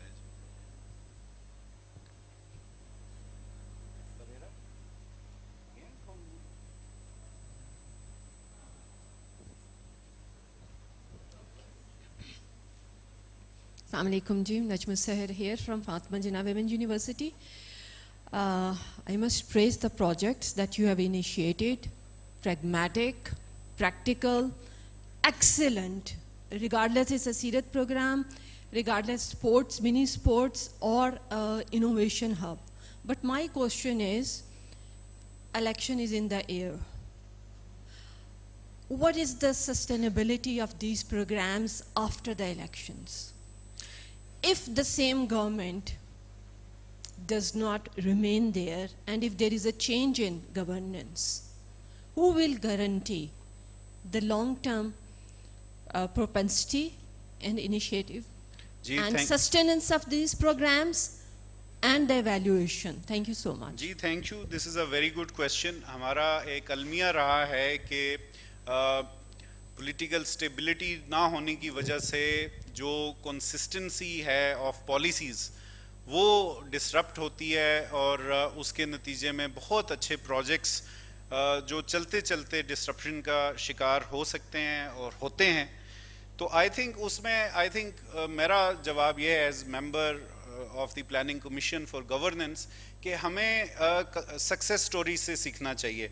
اور ایک سکسیس سٹوری کا ذکر میں آپ کے ساتھ کر سکتا ہوں اور وہ بے نظیر انکم سپورٹ پروگرام ہے. ہم نے دیکھا کہ 3 حکومتیں چینج ہوئیں, 3 حکومتوں کے ادوار آئے, لیکن کوئی بھی حکومت اس پروگرام کو کسی حکومت نے بھی ڈسرپٹ نہیں کیا بلکہ مزید اس میں ایکسپینشن ہوئی. اس کی وجہ یہ ہے کہ وہ ایک ایسا پروگرام ہے جس کو جو اس کے بینیفیشریز ہیں اور وہ ہمارے ملک کا غریب ترین طبقہ ہے وہ اس کو آن کرتے ہیں, وہ ان کی زندگی میں ایک ایکچولی ویلیو ایڈ کرتا ہے اور وہ اس کو ختم کرنے کی یا چینج کرنے کی اتنی پولیٹیکل کاسٹ ہے کہ کوئی بھی حکومت وہ کاسٹ پے کرنے کو تیار نہیں ہے. تو اگین وہ پروگرامز جن کی ایک ڈیمانڈ سائیڈ ہوتی ہے, جن کی عوام میں ڈیمانڈ ہوتی ہے اور آرگنائزڈ ایک کانسٹیچوئنسی ہوتی ہے جو اس پروجیکٹ کو یا اس انیشیٹو کو ڈیمانڈ کرتی ہے اور اس کی ڈیمانڈ کو برقرار رکھتی ہے, اصل تو یہ وہی ایک چیز ہے جو کہ کسی بھی پروگرام کی کنٹینیوٹی کو انشور کرتی ہے. دوسری چیز یہ ہے کہ اب یہ بالکل سٹیٹسٹکس کی بات ہے کہ 2018 میں پاکستان کا جو ڈیولپمنٹ بجٹ تھا فیڈرل, جس کو PSDP کہتے ہیں, وہ 1 کھرب پاکستانی روپے تھا. 2022 میں جب میں نے جوائن کیا پلاننگ کمیشن تو ہمارا جو ڈیولپمنٹ بجٹ تھا وہ صرف 550 ارب روپے رہ گیا تھا, یعنی کہ half of what it was in 2018. Not only half, بلکہ اگر آپ انفلیشن کو اور جو ڈالر کے اگینسٹ روپی کی ڈی ویلیویشن ہے اس کو بھی اگر اکاؤنٹ کر لیں تو 1 کھرب روپے یعنی 1000 ارب روپے کے مقابلے میں وہ ایفیکٹولی صرف 300 ارب رہ گیا تھا 5 سال کے ٹائم میں. اور اس میں بھی اگر یہ آپ کریں گے 5 سالوں میں جو آبادی میں اضافہ ہوا ہے, جو ہماری ریکوائرمنٹس میں, تو ایفیکٹولی تو ہمارا ڈیولپمنٹ بجٹ بالکل ہی ختم ہونے کے قریب تھا. اس سال بہت ہی منسٹری نے زور لگا کے بڑا لابی کر کے جو بھی جس طرح سے بھی بجٹ کا پروسیس ہوتا ہے اس میں دوبارہ سے جو ڈیولپمنٹ بجٹ ہے اس کو 950 ارب روپے پہ واپس لے کے گئے ہیں.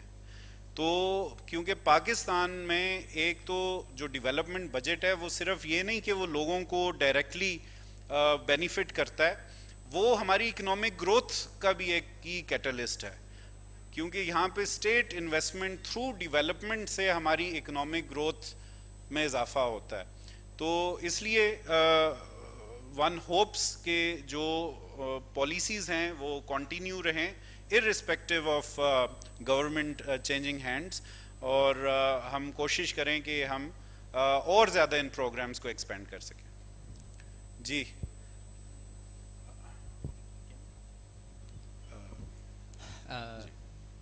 تھینک یو ڈاکٹر صاحب. مجھے ایک کویسچن ہے میجر, وہ بیسکلی یہ ہے کہ بہت سارے جس طرح آپ لوگوں نے ابھی ایک انیشیٹو کیا جس کے اندر آپ لوگ بتا رہے ہیں سارے کہ سارے پروگرامز جو ہیں وہ آن لائن چیک ہو سکیں گے, ان کی ٹرانسپیرنسی ہو سکے گی اور ڈیٹا مل سکے گا, but when it comes to other ministries and other آپ لوگوں کے جو گورنمنٹ کے انسٹیٹیوٹس ہیں اس کے اندر بھی اگر یہ والی چیز شیئرنگ آ جائے and data will be available, کیونکہ ہم لوگوں کا سب سے بگیسٹ پرابلم یہ آتا ہے کہ ہم لوگ جو انوویٹرز ہیں ان کو چاہیے ہوتا ہے ڈیٹا جس کی مدد سے ہم لوگ اس کے اوپر کام کر رہے ہوتے ہیں, اور اس کیونکہ اب اے آئی کا دور ہے تو اے آئی میں سب سے بیسک چیزیں یہی ہے کہ آپ کے پاسٹ ایکسپیرینسز کیا ہو چکے ہوئے ہیں اور اس کی مدد لے کر آپ پھر آگے فیوچر پریڈکٹ کر رہے ہوتے ہو.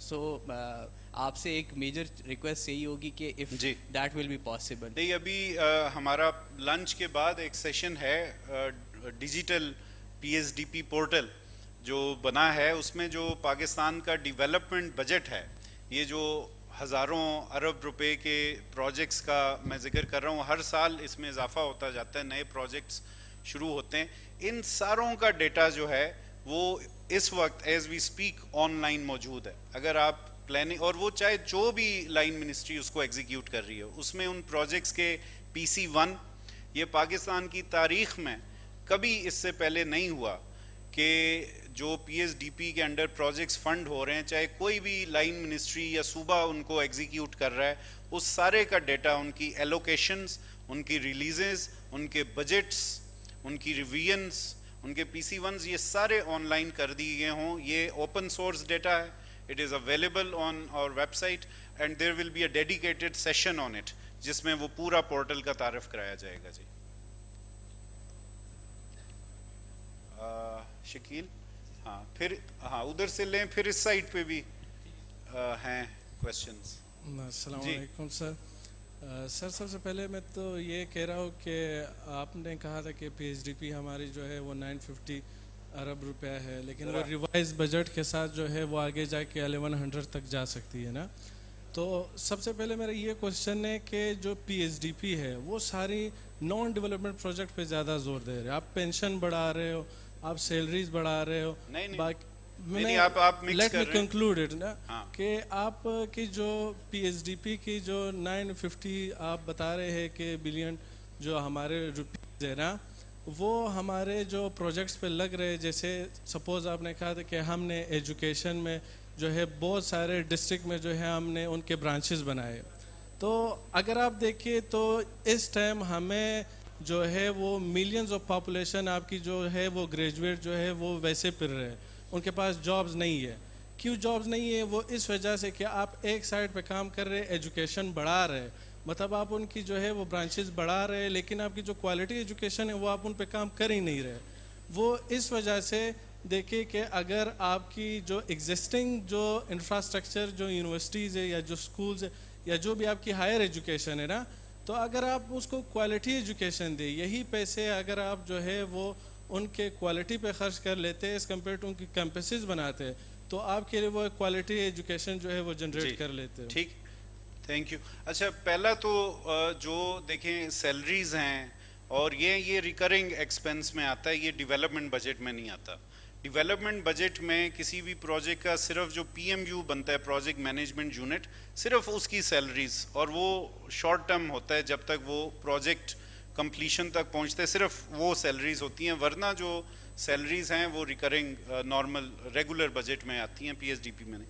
लेकिन वो जो आपने दूसरी बात की वो बहुत इंपॉर्टेंट. देखें, एक्सेस और क्वालिटी ये कोई म्यूचुअली एक्सक्लूसिव नहीं है. ये नहीं है कि you have to have one और द अदर. अभी भी आप श्रीलंका, बांग्लादेश, इंडिया के मुकाबले में हमारे बहुत छोटी परसेंटेज है हमारे नौजवानों की जो हायर एजुकेशन तक पहुंचती है, बहुत कम है. और हमारे लिए ये ज़रूरी है कि हम एक्सेस को बढ़ाएं, लेकिन एक्सेस बढ़ाने का ये मतलब कतई नहीं कि हम क्वालिटी पे. तो I see it as a false dichotomy. It is not one or the other. We have to expand access and we also have to improve quality. और quality improve करने के लिए वो एक ज़्यादा complex issue है, क्योंकि we need a culture of innovation, free thinking, critical thinking, right? So there are a lot of aspects to it. तो उसमें हमारी बहुत सी यूनिवर्सिटीज़ हैं जो global rankings में improve कर रही हैं, लेकिन that process is slow and I agree to this कि we have to do more to enhance, improve the quality of education, not just in terms of teaching, but जो real purpose है higher education institutions का, वो तो knowledge creation है, और teaching तो एक secondary function होता है दुनिया में higher education का. तो इसलिए we have to improve both quality and access. Thank you. जी हाँ, फिर इस साइड भी थोड़ा आए ना, इधर और इधर. जी. Thank you, sir. So I am a student of National Defense University, and besides these initiatives that were mentioned earlier through presentation, I would want to direct the attention towards utilizing the natural resources of Pakistan. One of the instances is the tourism sector of Pakistan. I have had the opportunity a few days ago to attend the International Gandhara Symposium, which are organized by our government and held each year, and each year it creates a tons of budget on the shoulder of the government. So my question is that why can't we put a business model into that particular tourism initiative? Because I have had the opportunity to talk with the Sri Lankan monks, and they were so much curious. They were arguing that our parliamentarians would want to spend their summer vacations there, but the arguments presented before is that war on terror or extremism और violent extremism का शिकार हैं. 70,000 जानें हमने दी हैं extremism और terrorism के साथ मुकाबला करते हुए. ये और हमारे कुछ सेशंस हैं इसमें, मैं आपको दावत दूंगा कि आप वो सुने. ये वो मुल्क है जहाँ पे मॉब लिंचिंग होती है अनफॉर्चुनेटली, राइट? जहाँ पे तो आप देखें ना, टूरिस्ट जो कि कोई बंदा कहीं रिलैक्स करने जाएगा तो वो कैसी जगह जाना चाहेगा, आप इमेजिन करें, राइट? तो इसलिए हमें we have to put our house in order. If we want to expand tourism, then it cannot coincide with terrorism, right? So first we have to establish peace. Second, we have to develop a concept of responsible tourism. अभी देखें जो हमारे कुछ थोड़े से tourist hotspots हैं, मरी को ले लें, नारान ले लें, इवन अब तो अब देवसई भी अगर आप चले जाएं तो वहाँ पे जो एनवायरमेंटल डिग्रेडेशन हो रही है इररिस्पॉन्सिबल tourism के साथ. So there is a lot of work that needs to be done to make sure that we can have responsible tourism and we can provide the facilities and create a feasible environment, a conducive environment for people to come. And the same goes for investment. कहते जी हमें investment चाहिए अपनी economy का पहिया चलाने के लिए, उसके लिए जो conducive environment है that has to be created, and only then we'll be at a stage जहाँ पे हम कोई मालदीव्स या कोई श्रीलंका या किसी इस तरह के मुल्क के साथ अपनी प्रोडक्ट, टूरिस्ट रिलेटेड प्रोडक्ट पेश कर सकें. Thank you. तो I think we can only take last couple of minutes and then we'll have to conclude. इस साइड से कोई क्वेश्चन नहीं आया यार. हाँ, ये और फिर वो जो वाइट शर्ट में है ना भाईजान, वो इसके बाद. جی آپ. Assalamu alaikum. My name is Sania Panizai from Pite School of Public Policy. As you talk about the accessibility of education, that by building more campuses you provide equal access to far-fetched areas of Pakistan to attain education. But my question is, what about the 40% of students who are didn't even get the chance to indulge or get enrolled in any of the education sector at the primary level? Then what about the quality of education that public sector is providing at the primary level, that according to USR reports or according to multiple reports, those students are unable to write and read their own names. Only a small chunk of students enter higher educations. They can avail the opportunities that this forum is providing. But what are the students who are even didn't getting the chance to enroll in those education sectors, and due to the bad quality of education, they are not capable enough to equip themselves with the skills to enroll themselves in the higher education. So ٹھیک ہے, بالکل آپ کی بات ٹھیک ہے. We have one of the highest percentages of out of school children in the whole world. That is a huge problem and that definitely needs to be rectified. I think lead اس میں لینا جو ہے وہ اب provincial governments کی responsibility ہے, کیونکہ primary education is a devolved subject, but the federal government and ministry of planning is provides full support if there is assistance needed by the provinces. So within the planning commission we will be very happy to support in whatever way.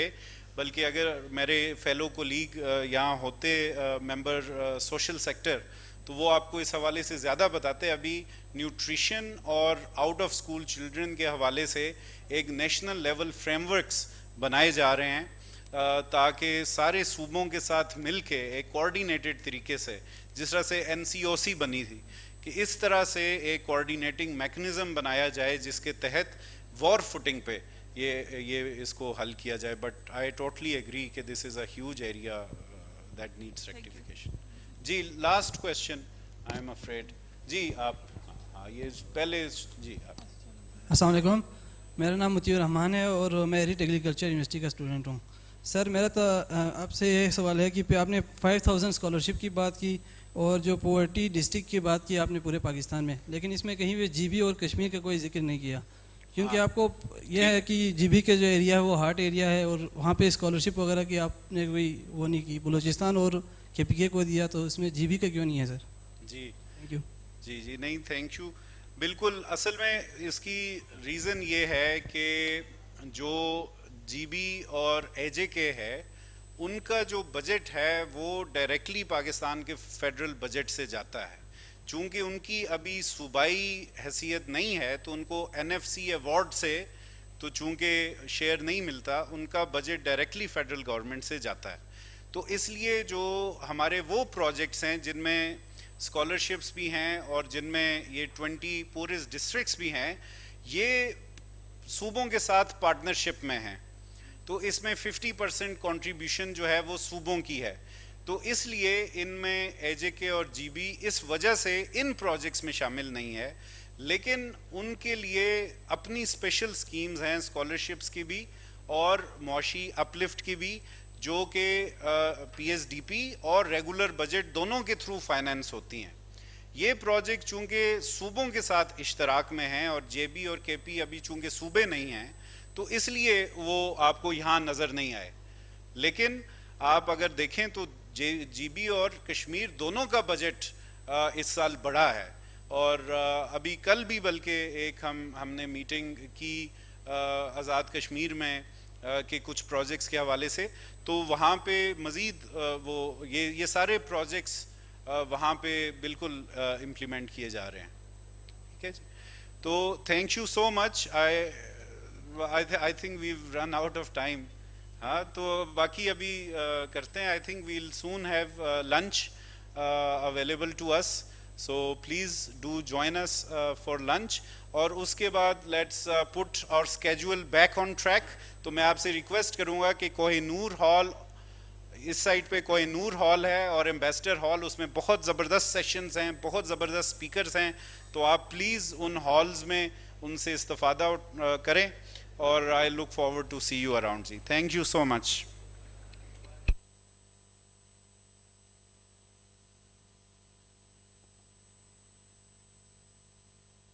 You know, for other forces to kind of come, because if the civilian institutions are going to be weak, then how are they going to, you know, function and exert their own authority? So I think it's important for parliamentarians to look in the mirror on this as well.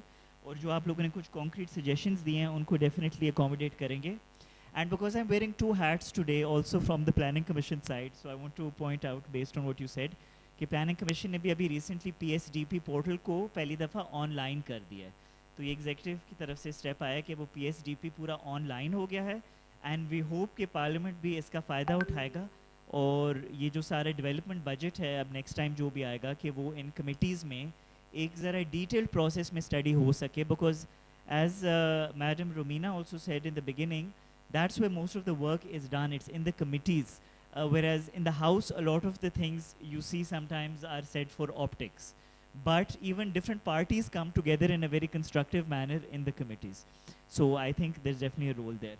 We have just under 10 minutes, so I just want to open it directly to the audience so we can take at least 2 or 3 questions before we break for lunch, because we want to try and show that even civilian institutions can follow time, follow schedule, and do things on track. Okay? So we'll take some questions. Aksa, if you can pass along the mics.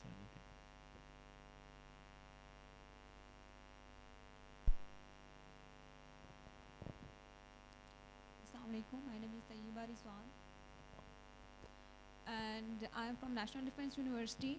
तो जो first आपने एक point बताया था कि we need to take the supremacy back from the institutions which are powerful right now. So I think if someone is powerful, he will not give you power by his own choice. We have to make our own place. Nobody give us the place which they already have. So parliament हो गई, judiciary होगी, तो ये अपनी place को कैसे बनाएंगे, क्योंकि हम किसी से ले नहीं सकते. तो जिस तरह से हम अभी पाकिस्तान के हालात देख रहे हैं, पावर पॉलिटिक्स को देखते हुए आप क्या कहते हैं कि पार्लियामेंट अपनी जगह कैसे बनाएगी, कैसे इंडिपेंडेंट और अनइन्फ्लुएंस्ड होगी बहुत सी चीज़ों से, क्योंकि हमारे तमाम मसलों का हल है कि पार्लियामेंट स्ट्रेंथन होगी तो हमारी डेमोक्रेसी भी सही तरीके से वर्क करेगी. तो आप इसके बारे में क्या कहते हैं? Thank you. I think we got your question. ये किसको एड्रेस करना चाहेंगे आप? Any specific speaker? Sir Bilal. हाँ जी, सर बिलाल. सर अहमद बिलाल साहब, आपको एड्रेस किया ना.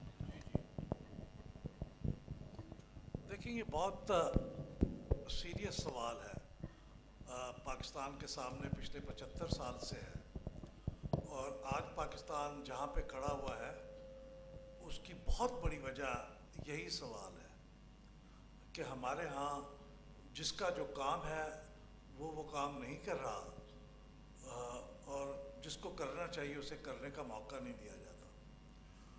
तो ये तो ठीक है कि पार्लियामेंट लड़के तो ये अपनी सॉवरेनिटी और अपनी सुप्रीमेसी वापस नहीं ले सकती.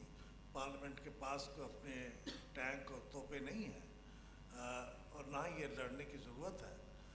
लेकिन एक सिविलाइज्ड माशरे के अंदर फ़ैसला जो चीज़ करती है वो कॉन्स्टिट्यूशन होता है, वो उनका सोशल कॉन्ट्रैक्ट होता है. हमने एक कॉन्स्टिट्यूशन बनाया हुआ है, उस कॉन्स्टिट्यूशन में हर एक के लिए उसका दायरा कार मुतय्यन किया हुआ है.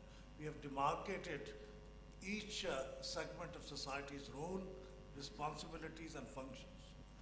तो उसके ऊपर अमल होना चाहिए. We should insist that we should go by the book, by the constitution. और जहाँ उसकी खिलाफ वर्जी हो रही है हमें उसके खिलाफ कम से कम, वो इस्लाम में है ना कि ईमान के 3 दर्जे हैं, सबसे कमज़ोर दर्जा ये है कि दिल में उसके खिलाफ कम से कम नफ़रत रखें, और अगर आप बोल सकते हैं तो बोलें, और अगर आप पे हिम्मत है तो उसको रोक दें. तो हम कम से कम बोल तो सकते हैं, और अगर उससे भी डरते हैं तो कम से कम दिल में तो रखें. तो हम अपनी अपनी मिसाल के मुताबिक हमें काम करना चाहिए. लेकिन पार्लियामेंट कमज़ोर नहीं है. मेरा ख्याल parliament represents the collective will of the entire society. तो मेरे ख्याल में उसको इस किस्म के मौज़ूआत भी नहीं रखने चाहिए. एम्पावरिंग द पार्लियामेंट, यानी हमें तक़वियत दो, हमें empower karo. Parliament is the institution which empowers other institutions. So Parliament is the, I think, most powerful institution. इसको तस्वुर एक करना चाहिए और इसे मुस्तकिल अपनी पावर वापस लेने की कोशिश करनी चाहिए. लेकिन उसके लिए लड़ाई की ज़रूरत नहीं है. I think I said the institution of National Security Committee, और भी institutions हो सकते हैं. National Security Committee में बैठ के गुफ्तगू करें. अगर ये पावर पार्लियामेंट को वापस नहीं मिलेगी तो मुल्क का हाल जो पहले ही ख़राब हो चुका है वो और ख़राब तर होगा. हमारे मुल्क का आधा हिस्सा हमने गंवा दिया है 1971 के अंदर. तो ऐसे ही तो नहीं हुआ. वो इसीलिए हुआ है कि हमने ये अपनी पावर्स को सही जगह पे नहीं दिया. जिसको सॉवरेनिटी मिलनी चाहिए थी उसे नहीं मिली. तो I think we should learn from our mistakes and try to act according to the constitution. Thank you so much. बहुत बहुत शुक्रिया. दोनों स्पीकर से मेरा सवाल है. अली इमरान नाम है, यूनिवर्सिटी ऑफ पेशावर को रिप्रेजेंट कर रहा हूँ. 3 साल मैंने पार्लियामेंट हाउस शो किया PTV न्यूज़ से, 2007 से 10 तक. वाली साहब बैठे हुए, बहुत कुछ सीखा हमने. यहाँ पे जो अहमद बिलाल महबूब साहब ने बात की, क्योंकि ये पार्लियामेंट का चैप्टर है, फर्स्ट चैप्टर. मैं इनको इस तरह समझता हूँ क्योंकि इनकी बुक से हमें कॉन्टेक्स्ट मिलते थे. मैं प्रोड्यूसर भी होता था. इन्होंने बहुत चीज़ें डॉक्यूमेंटेशन की, क्योंकि पार्लियामेंट पे बात होनी चाहिए कि क्या रिफॉर्म है. मुझे अच्छी तरह याद है और आज भी मैं देखता हूँ, खफा भी होता हूँ. पार्लियामेंट में अंदर जो कुछ लेजिस्लेशन हो रही होती है, ऑर्डर ऑफ द डे या प्राइवेट लेजिस्लेटिव बिल्स हो रहे होते हैं, बाहर आके हम पार्लियामेंटेरियन से तराने पूछते हैं कि आपको कौमी तराना आता है. ठीक है, this is the height of what I should say further. एक चीज़, क्योंकि ये एजुकेट करते हैं पार्लियामेंटेरियंस. सॉरी, मेरे से पूछा गया था कि आपके वैलेंटाइंस डे के क्या प्लान्स हैं. ये वो न्यूज़ वाले पूछ रहे थे बाहर पार्लियामेंट के बाद. तो ये वो चीज़ है. इन्होंने, मेरा सवाल अहमद बिलाल साहब से भी और मेरे उस्ताद मोहतरम बैरिस्टर ज़फ़रुल्लाह साहब से भी है कि ये बताइएगा कि एजुकेट मीडिया को आप कितना कर रहे हैं, क्योंकि वही कंटेंट हम टॉक शो में देखते हैं लेकिन हमें राइट अवे पार्लियामेंट से नहीं नज़र आता. तो बहुत सी चीज़ें हमने पार्लियामेंट में देखी लेकिन उसको कोई रिपोर्ट नहीं करता. एक मैंने साले जाफ़र ही देखा जो जंग में डायरी लिखता है. पार्लियामेंट पे कोई रिपोर्टिंग नहीं होती है सच. ठीक है, तो जब आप कहते हैं जमहूरियत का मंबा है, सब कुछ है, तो फिर क्यों नहीं हमें वो चीज़ नज़र आ रही है. और अहमद बिलाल साहब ने जिस तरह बात किया, अगर पार्लियामेंट्री इंस्टीट्यूट रिसेंटली एक इस्टेब्लिश हुआ है, आप ऑक्सफोर्ड और कैम्ब्रिज की बात करें, उधर भी कायदे आज़म के बड़े अच्छे यंग टैलेंटेड यूनिवर्सिटी के स्टूडेंट्स आ रहे हैं. उनको आप कितना मोटिवेट कर रहे हैं. और ज़फ़रुल्लाह साहब से मेरी ये बात है कि हमने भी सिविल मिलिट्री का सेशन भी अटेंड किया. पार्लियामेंट में जो कुछ अच्छा हो रहा है वो मीडिया पे क्यों नहीं आ रहा है. इसके लिए कैपेसिटी बिल्डिंग कितनी ज़रूरी है. Thank you. Can we start with you Zafarullah sahab and then will come to.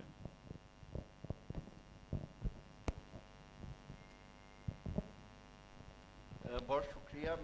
मेरा ख्याल है एग्री करता हूँ आपसे कि हमारी सोसाइटी जेनरस नहीं है पार्लियामेंट को अंडरस्टैंड करने में, पार्लियामेंट को रिपोर्ट करने में. ट्रिवियलिटीज़ को हम करते हैं. हमें खुशी थी जब, क्योंकि मैं भी उसके पेपर लिखने में जो उसका कॉन्सेप्ट था शामिल था और लॉन्च भी किया PTV parliament, if you remember. उसमें हम सिर्फ इस हद तक कामयाब हुए कि लाइव प्रोसीडिंग्स आएंगी. पहले सिर्फ क्वेश्चन आवर रिकॉर्डेड आता था, ये वो सब. नई हुकूमत आई तो पाकिस्तान का जो अलमिया है, मैंने उस वक्त के स्पीकर साहब से बात की कि सर ये इस हद तक हम कर चुके हैं तो आगे क्या ले जाना है.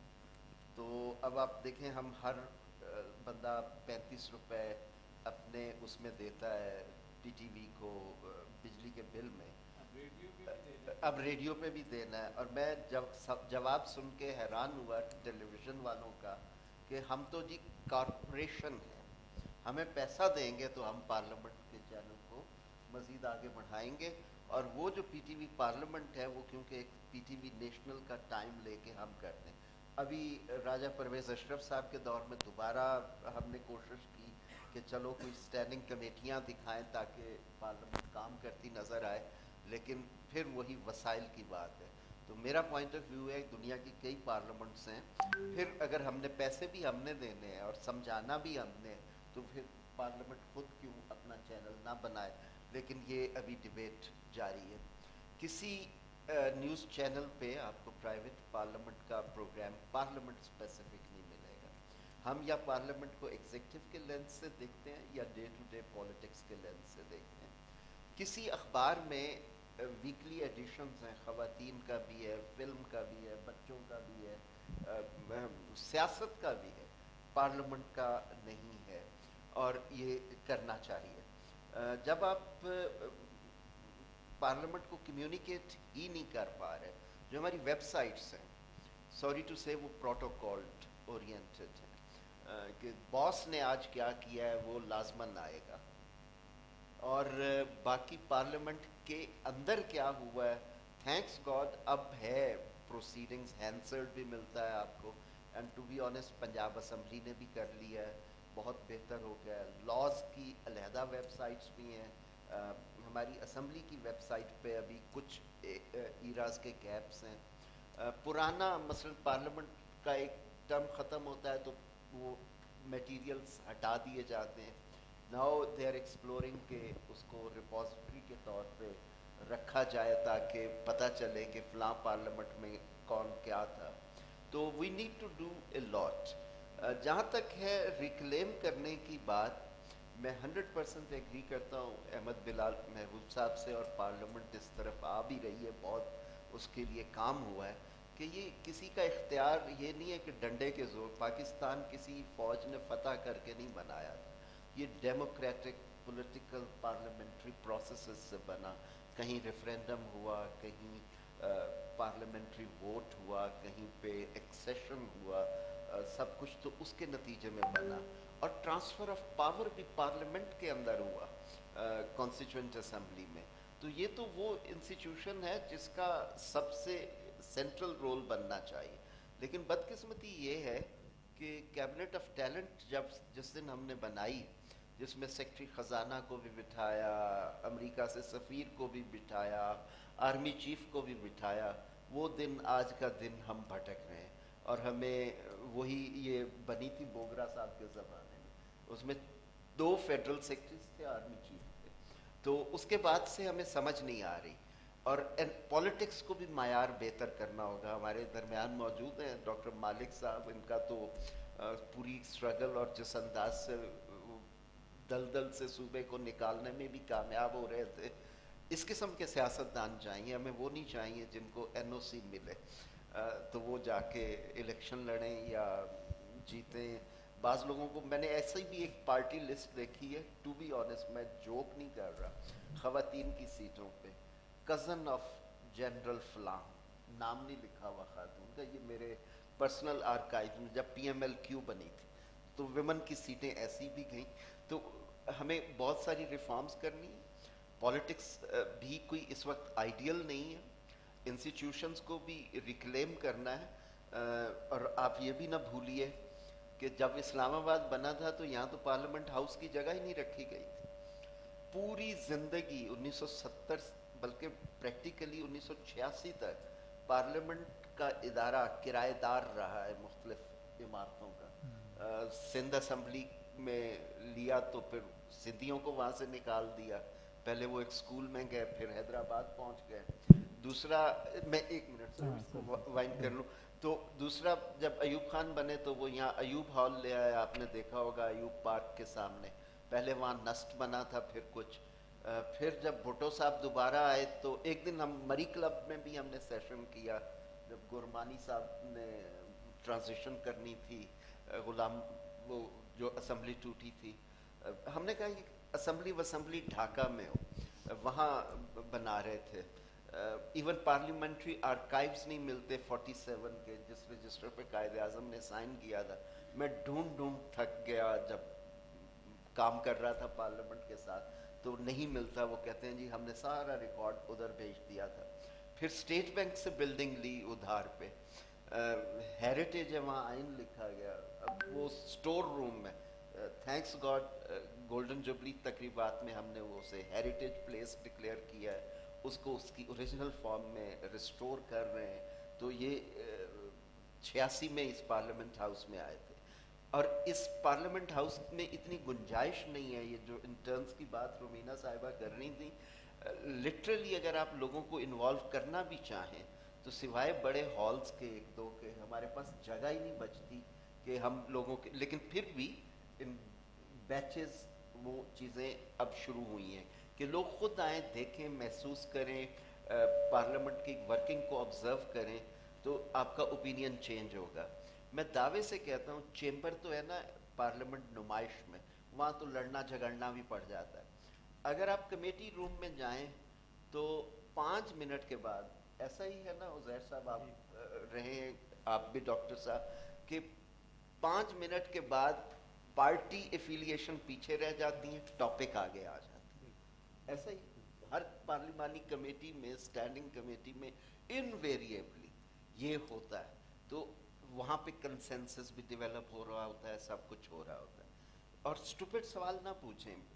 اگر میں پارلیمنٹیرین ہوں اور میرا انٹرسٹ ایگریکلچر میں نہیں ہے, انڈسٹری میں, تو میں ٹرسٹ کروں گا ایگریکلچر کی اسٹینڈنگ کمیٹی کو, جو اس کے ایکسپرٹس ہیں. On average parliament daily basis پہ 10 to 13, 15 ٹاپکس ڈیل کرتی ہے, کویسچنس آنسرس میں, کال اٹینشن میں, لیجسلیشن میں, ریزولوشنس میں, ہر چیز میں. جبکہ بیوروکریٹ ایک محکمے کا ایک ہی موضوع کے ساتھ زندہ ہوتا ہے. تو پارلیمنٹ میں ڈائیورس انٹرسٹ ایگزسٹ کرتے ہیں اور وہ بارو کرتے ہیں ایک دوسرے کا نالج, ایک اسٹینڈنگ کمیٹی کا, دوسری اسٹینڈنگ کمیٹی کا, اور جن کا جس میں انٹرسٹ ہوتا ہے وہ اس میں حصہ بھی ہے. اور جو پبلک کا اس میں اسٹیک ہوتا ہے نا, وہ ریپرزینٹ کر. بالکل. I have to conclude the session. آپ بریفلی کچھ ایڈ کرنا چاہیں گے اس پہ؟ میرا خیال بہت کمپریہنسو جواب دے دیا. میں صرف پنجاب اسمبلی کے بارے میں ظفر آپ کو اپڈیٹ کروں کہ اس پہ تھوڑی سی ریگریشن ہوئی ہے. پنجاب اسمبلی ایک زمانے میں پہلی اسمبلی تھی جنہوں نے لائیو ویب کاسٹ کرتے تھے اپنے پروسیڈنگز کو, یعنی آپ دیکھ سکتے تھے, اور وہ جو آپ چیزیں کاٹ بھی دیتے تھے وہ بھی اس کے ریکارڈ میں رہتی تھی, آ جاتی تھی. اب وہ تو ختم ہو ہی گیا ہے. اب وہاں پہ آپ کو لیجسلیشن بھی نہیں ملتی. وہاں پہ پچھلے 2-3 سال کے اندر پنجاب اسمبلی میں جو ریگریشن ہوئی ہے وہ ناقابل تصور ہے. تو صرف یہ کہنا چاہ رہا تھا. لیکن اوور آل میں سمجھتا ہوں کہ نیشنل اسمبلی میں بھی, سینٹ میں بھی, اور دوسری اسمبلیوں کے اندر, سندھ اسمبلی کے اندر اسپیشلی, بلوچستان اسمبلی میں بھی کسی حد تک چیزیں بہت کلامی نہ کروں تو میں ایک اپریشیٹ کرنا چاہوں گا احمد بلال صاحب نے اور جو آرگنائزیشنز ہیں, یہ آپ کو بھی کرنا پڑے گا. ان کا کنٹریبیوشن ہے اسمبلیوں کو ان چیزوں کی طرف لانے میں. تھینک یو ویری مچ. تو یہ چیزیں امپروو ہوئی ہیں لیکن کہیں کہیں پیچھے بھی ہٹی ہیں. پنجاب اسمبلی خاص طور پہ مینشن کرنا چاہتا ہوں. Thank you for bringing that to our attention. It's important to be aware of that, and I think جیسے جو ہمارے ان اسپیکرس نے بھی ان ایریا میں کافی کام کیا ہے, تو we all can play a role. I'm sorry, I'm going to have to close the session because we're very late, and I wish we could have taken more questions. I want to apologize for that. لیکن ایک تو میں آپ کو بتا دوں, ابھی over lunch please آپ آئیں اسپیکرس سے, آپ انفارملی اپنے کویسچنس کر لیں اور انٹریکٹ کر لیں اسپیکرس کے ساتھ, ٹھیک ہے؟ Because we just have half an hour, we want to be on time, so it's 1:30. ابھی مارکی ہال میں جی لنچ لگ گیا. We invite all of you to join us there for lunch.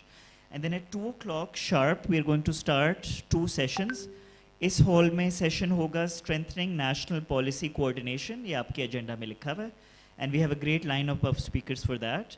یا پھر ایمبیسڈر ہال میں CSS ریفارم پہ جو کچھ انوویشنز ہیں اس کے بارے میں کچھ اسپیکرز ہوں گے. تو you can join us in any one of those halls and we can informally have a conversation over lunch. Thank you very much. صاحب آپ کا بہت شکریہ.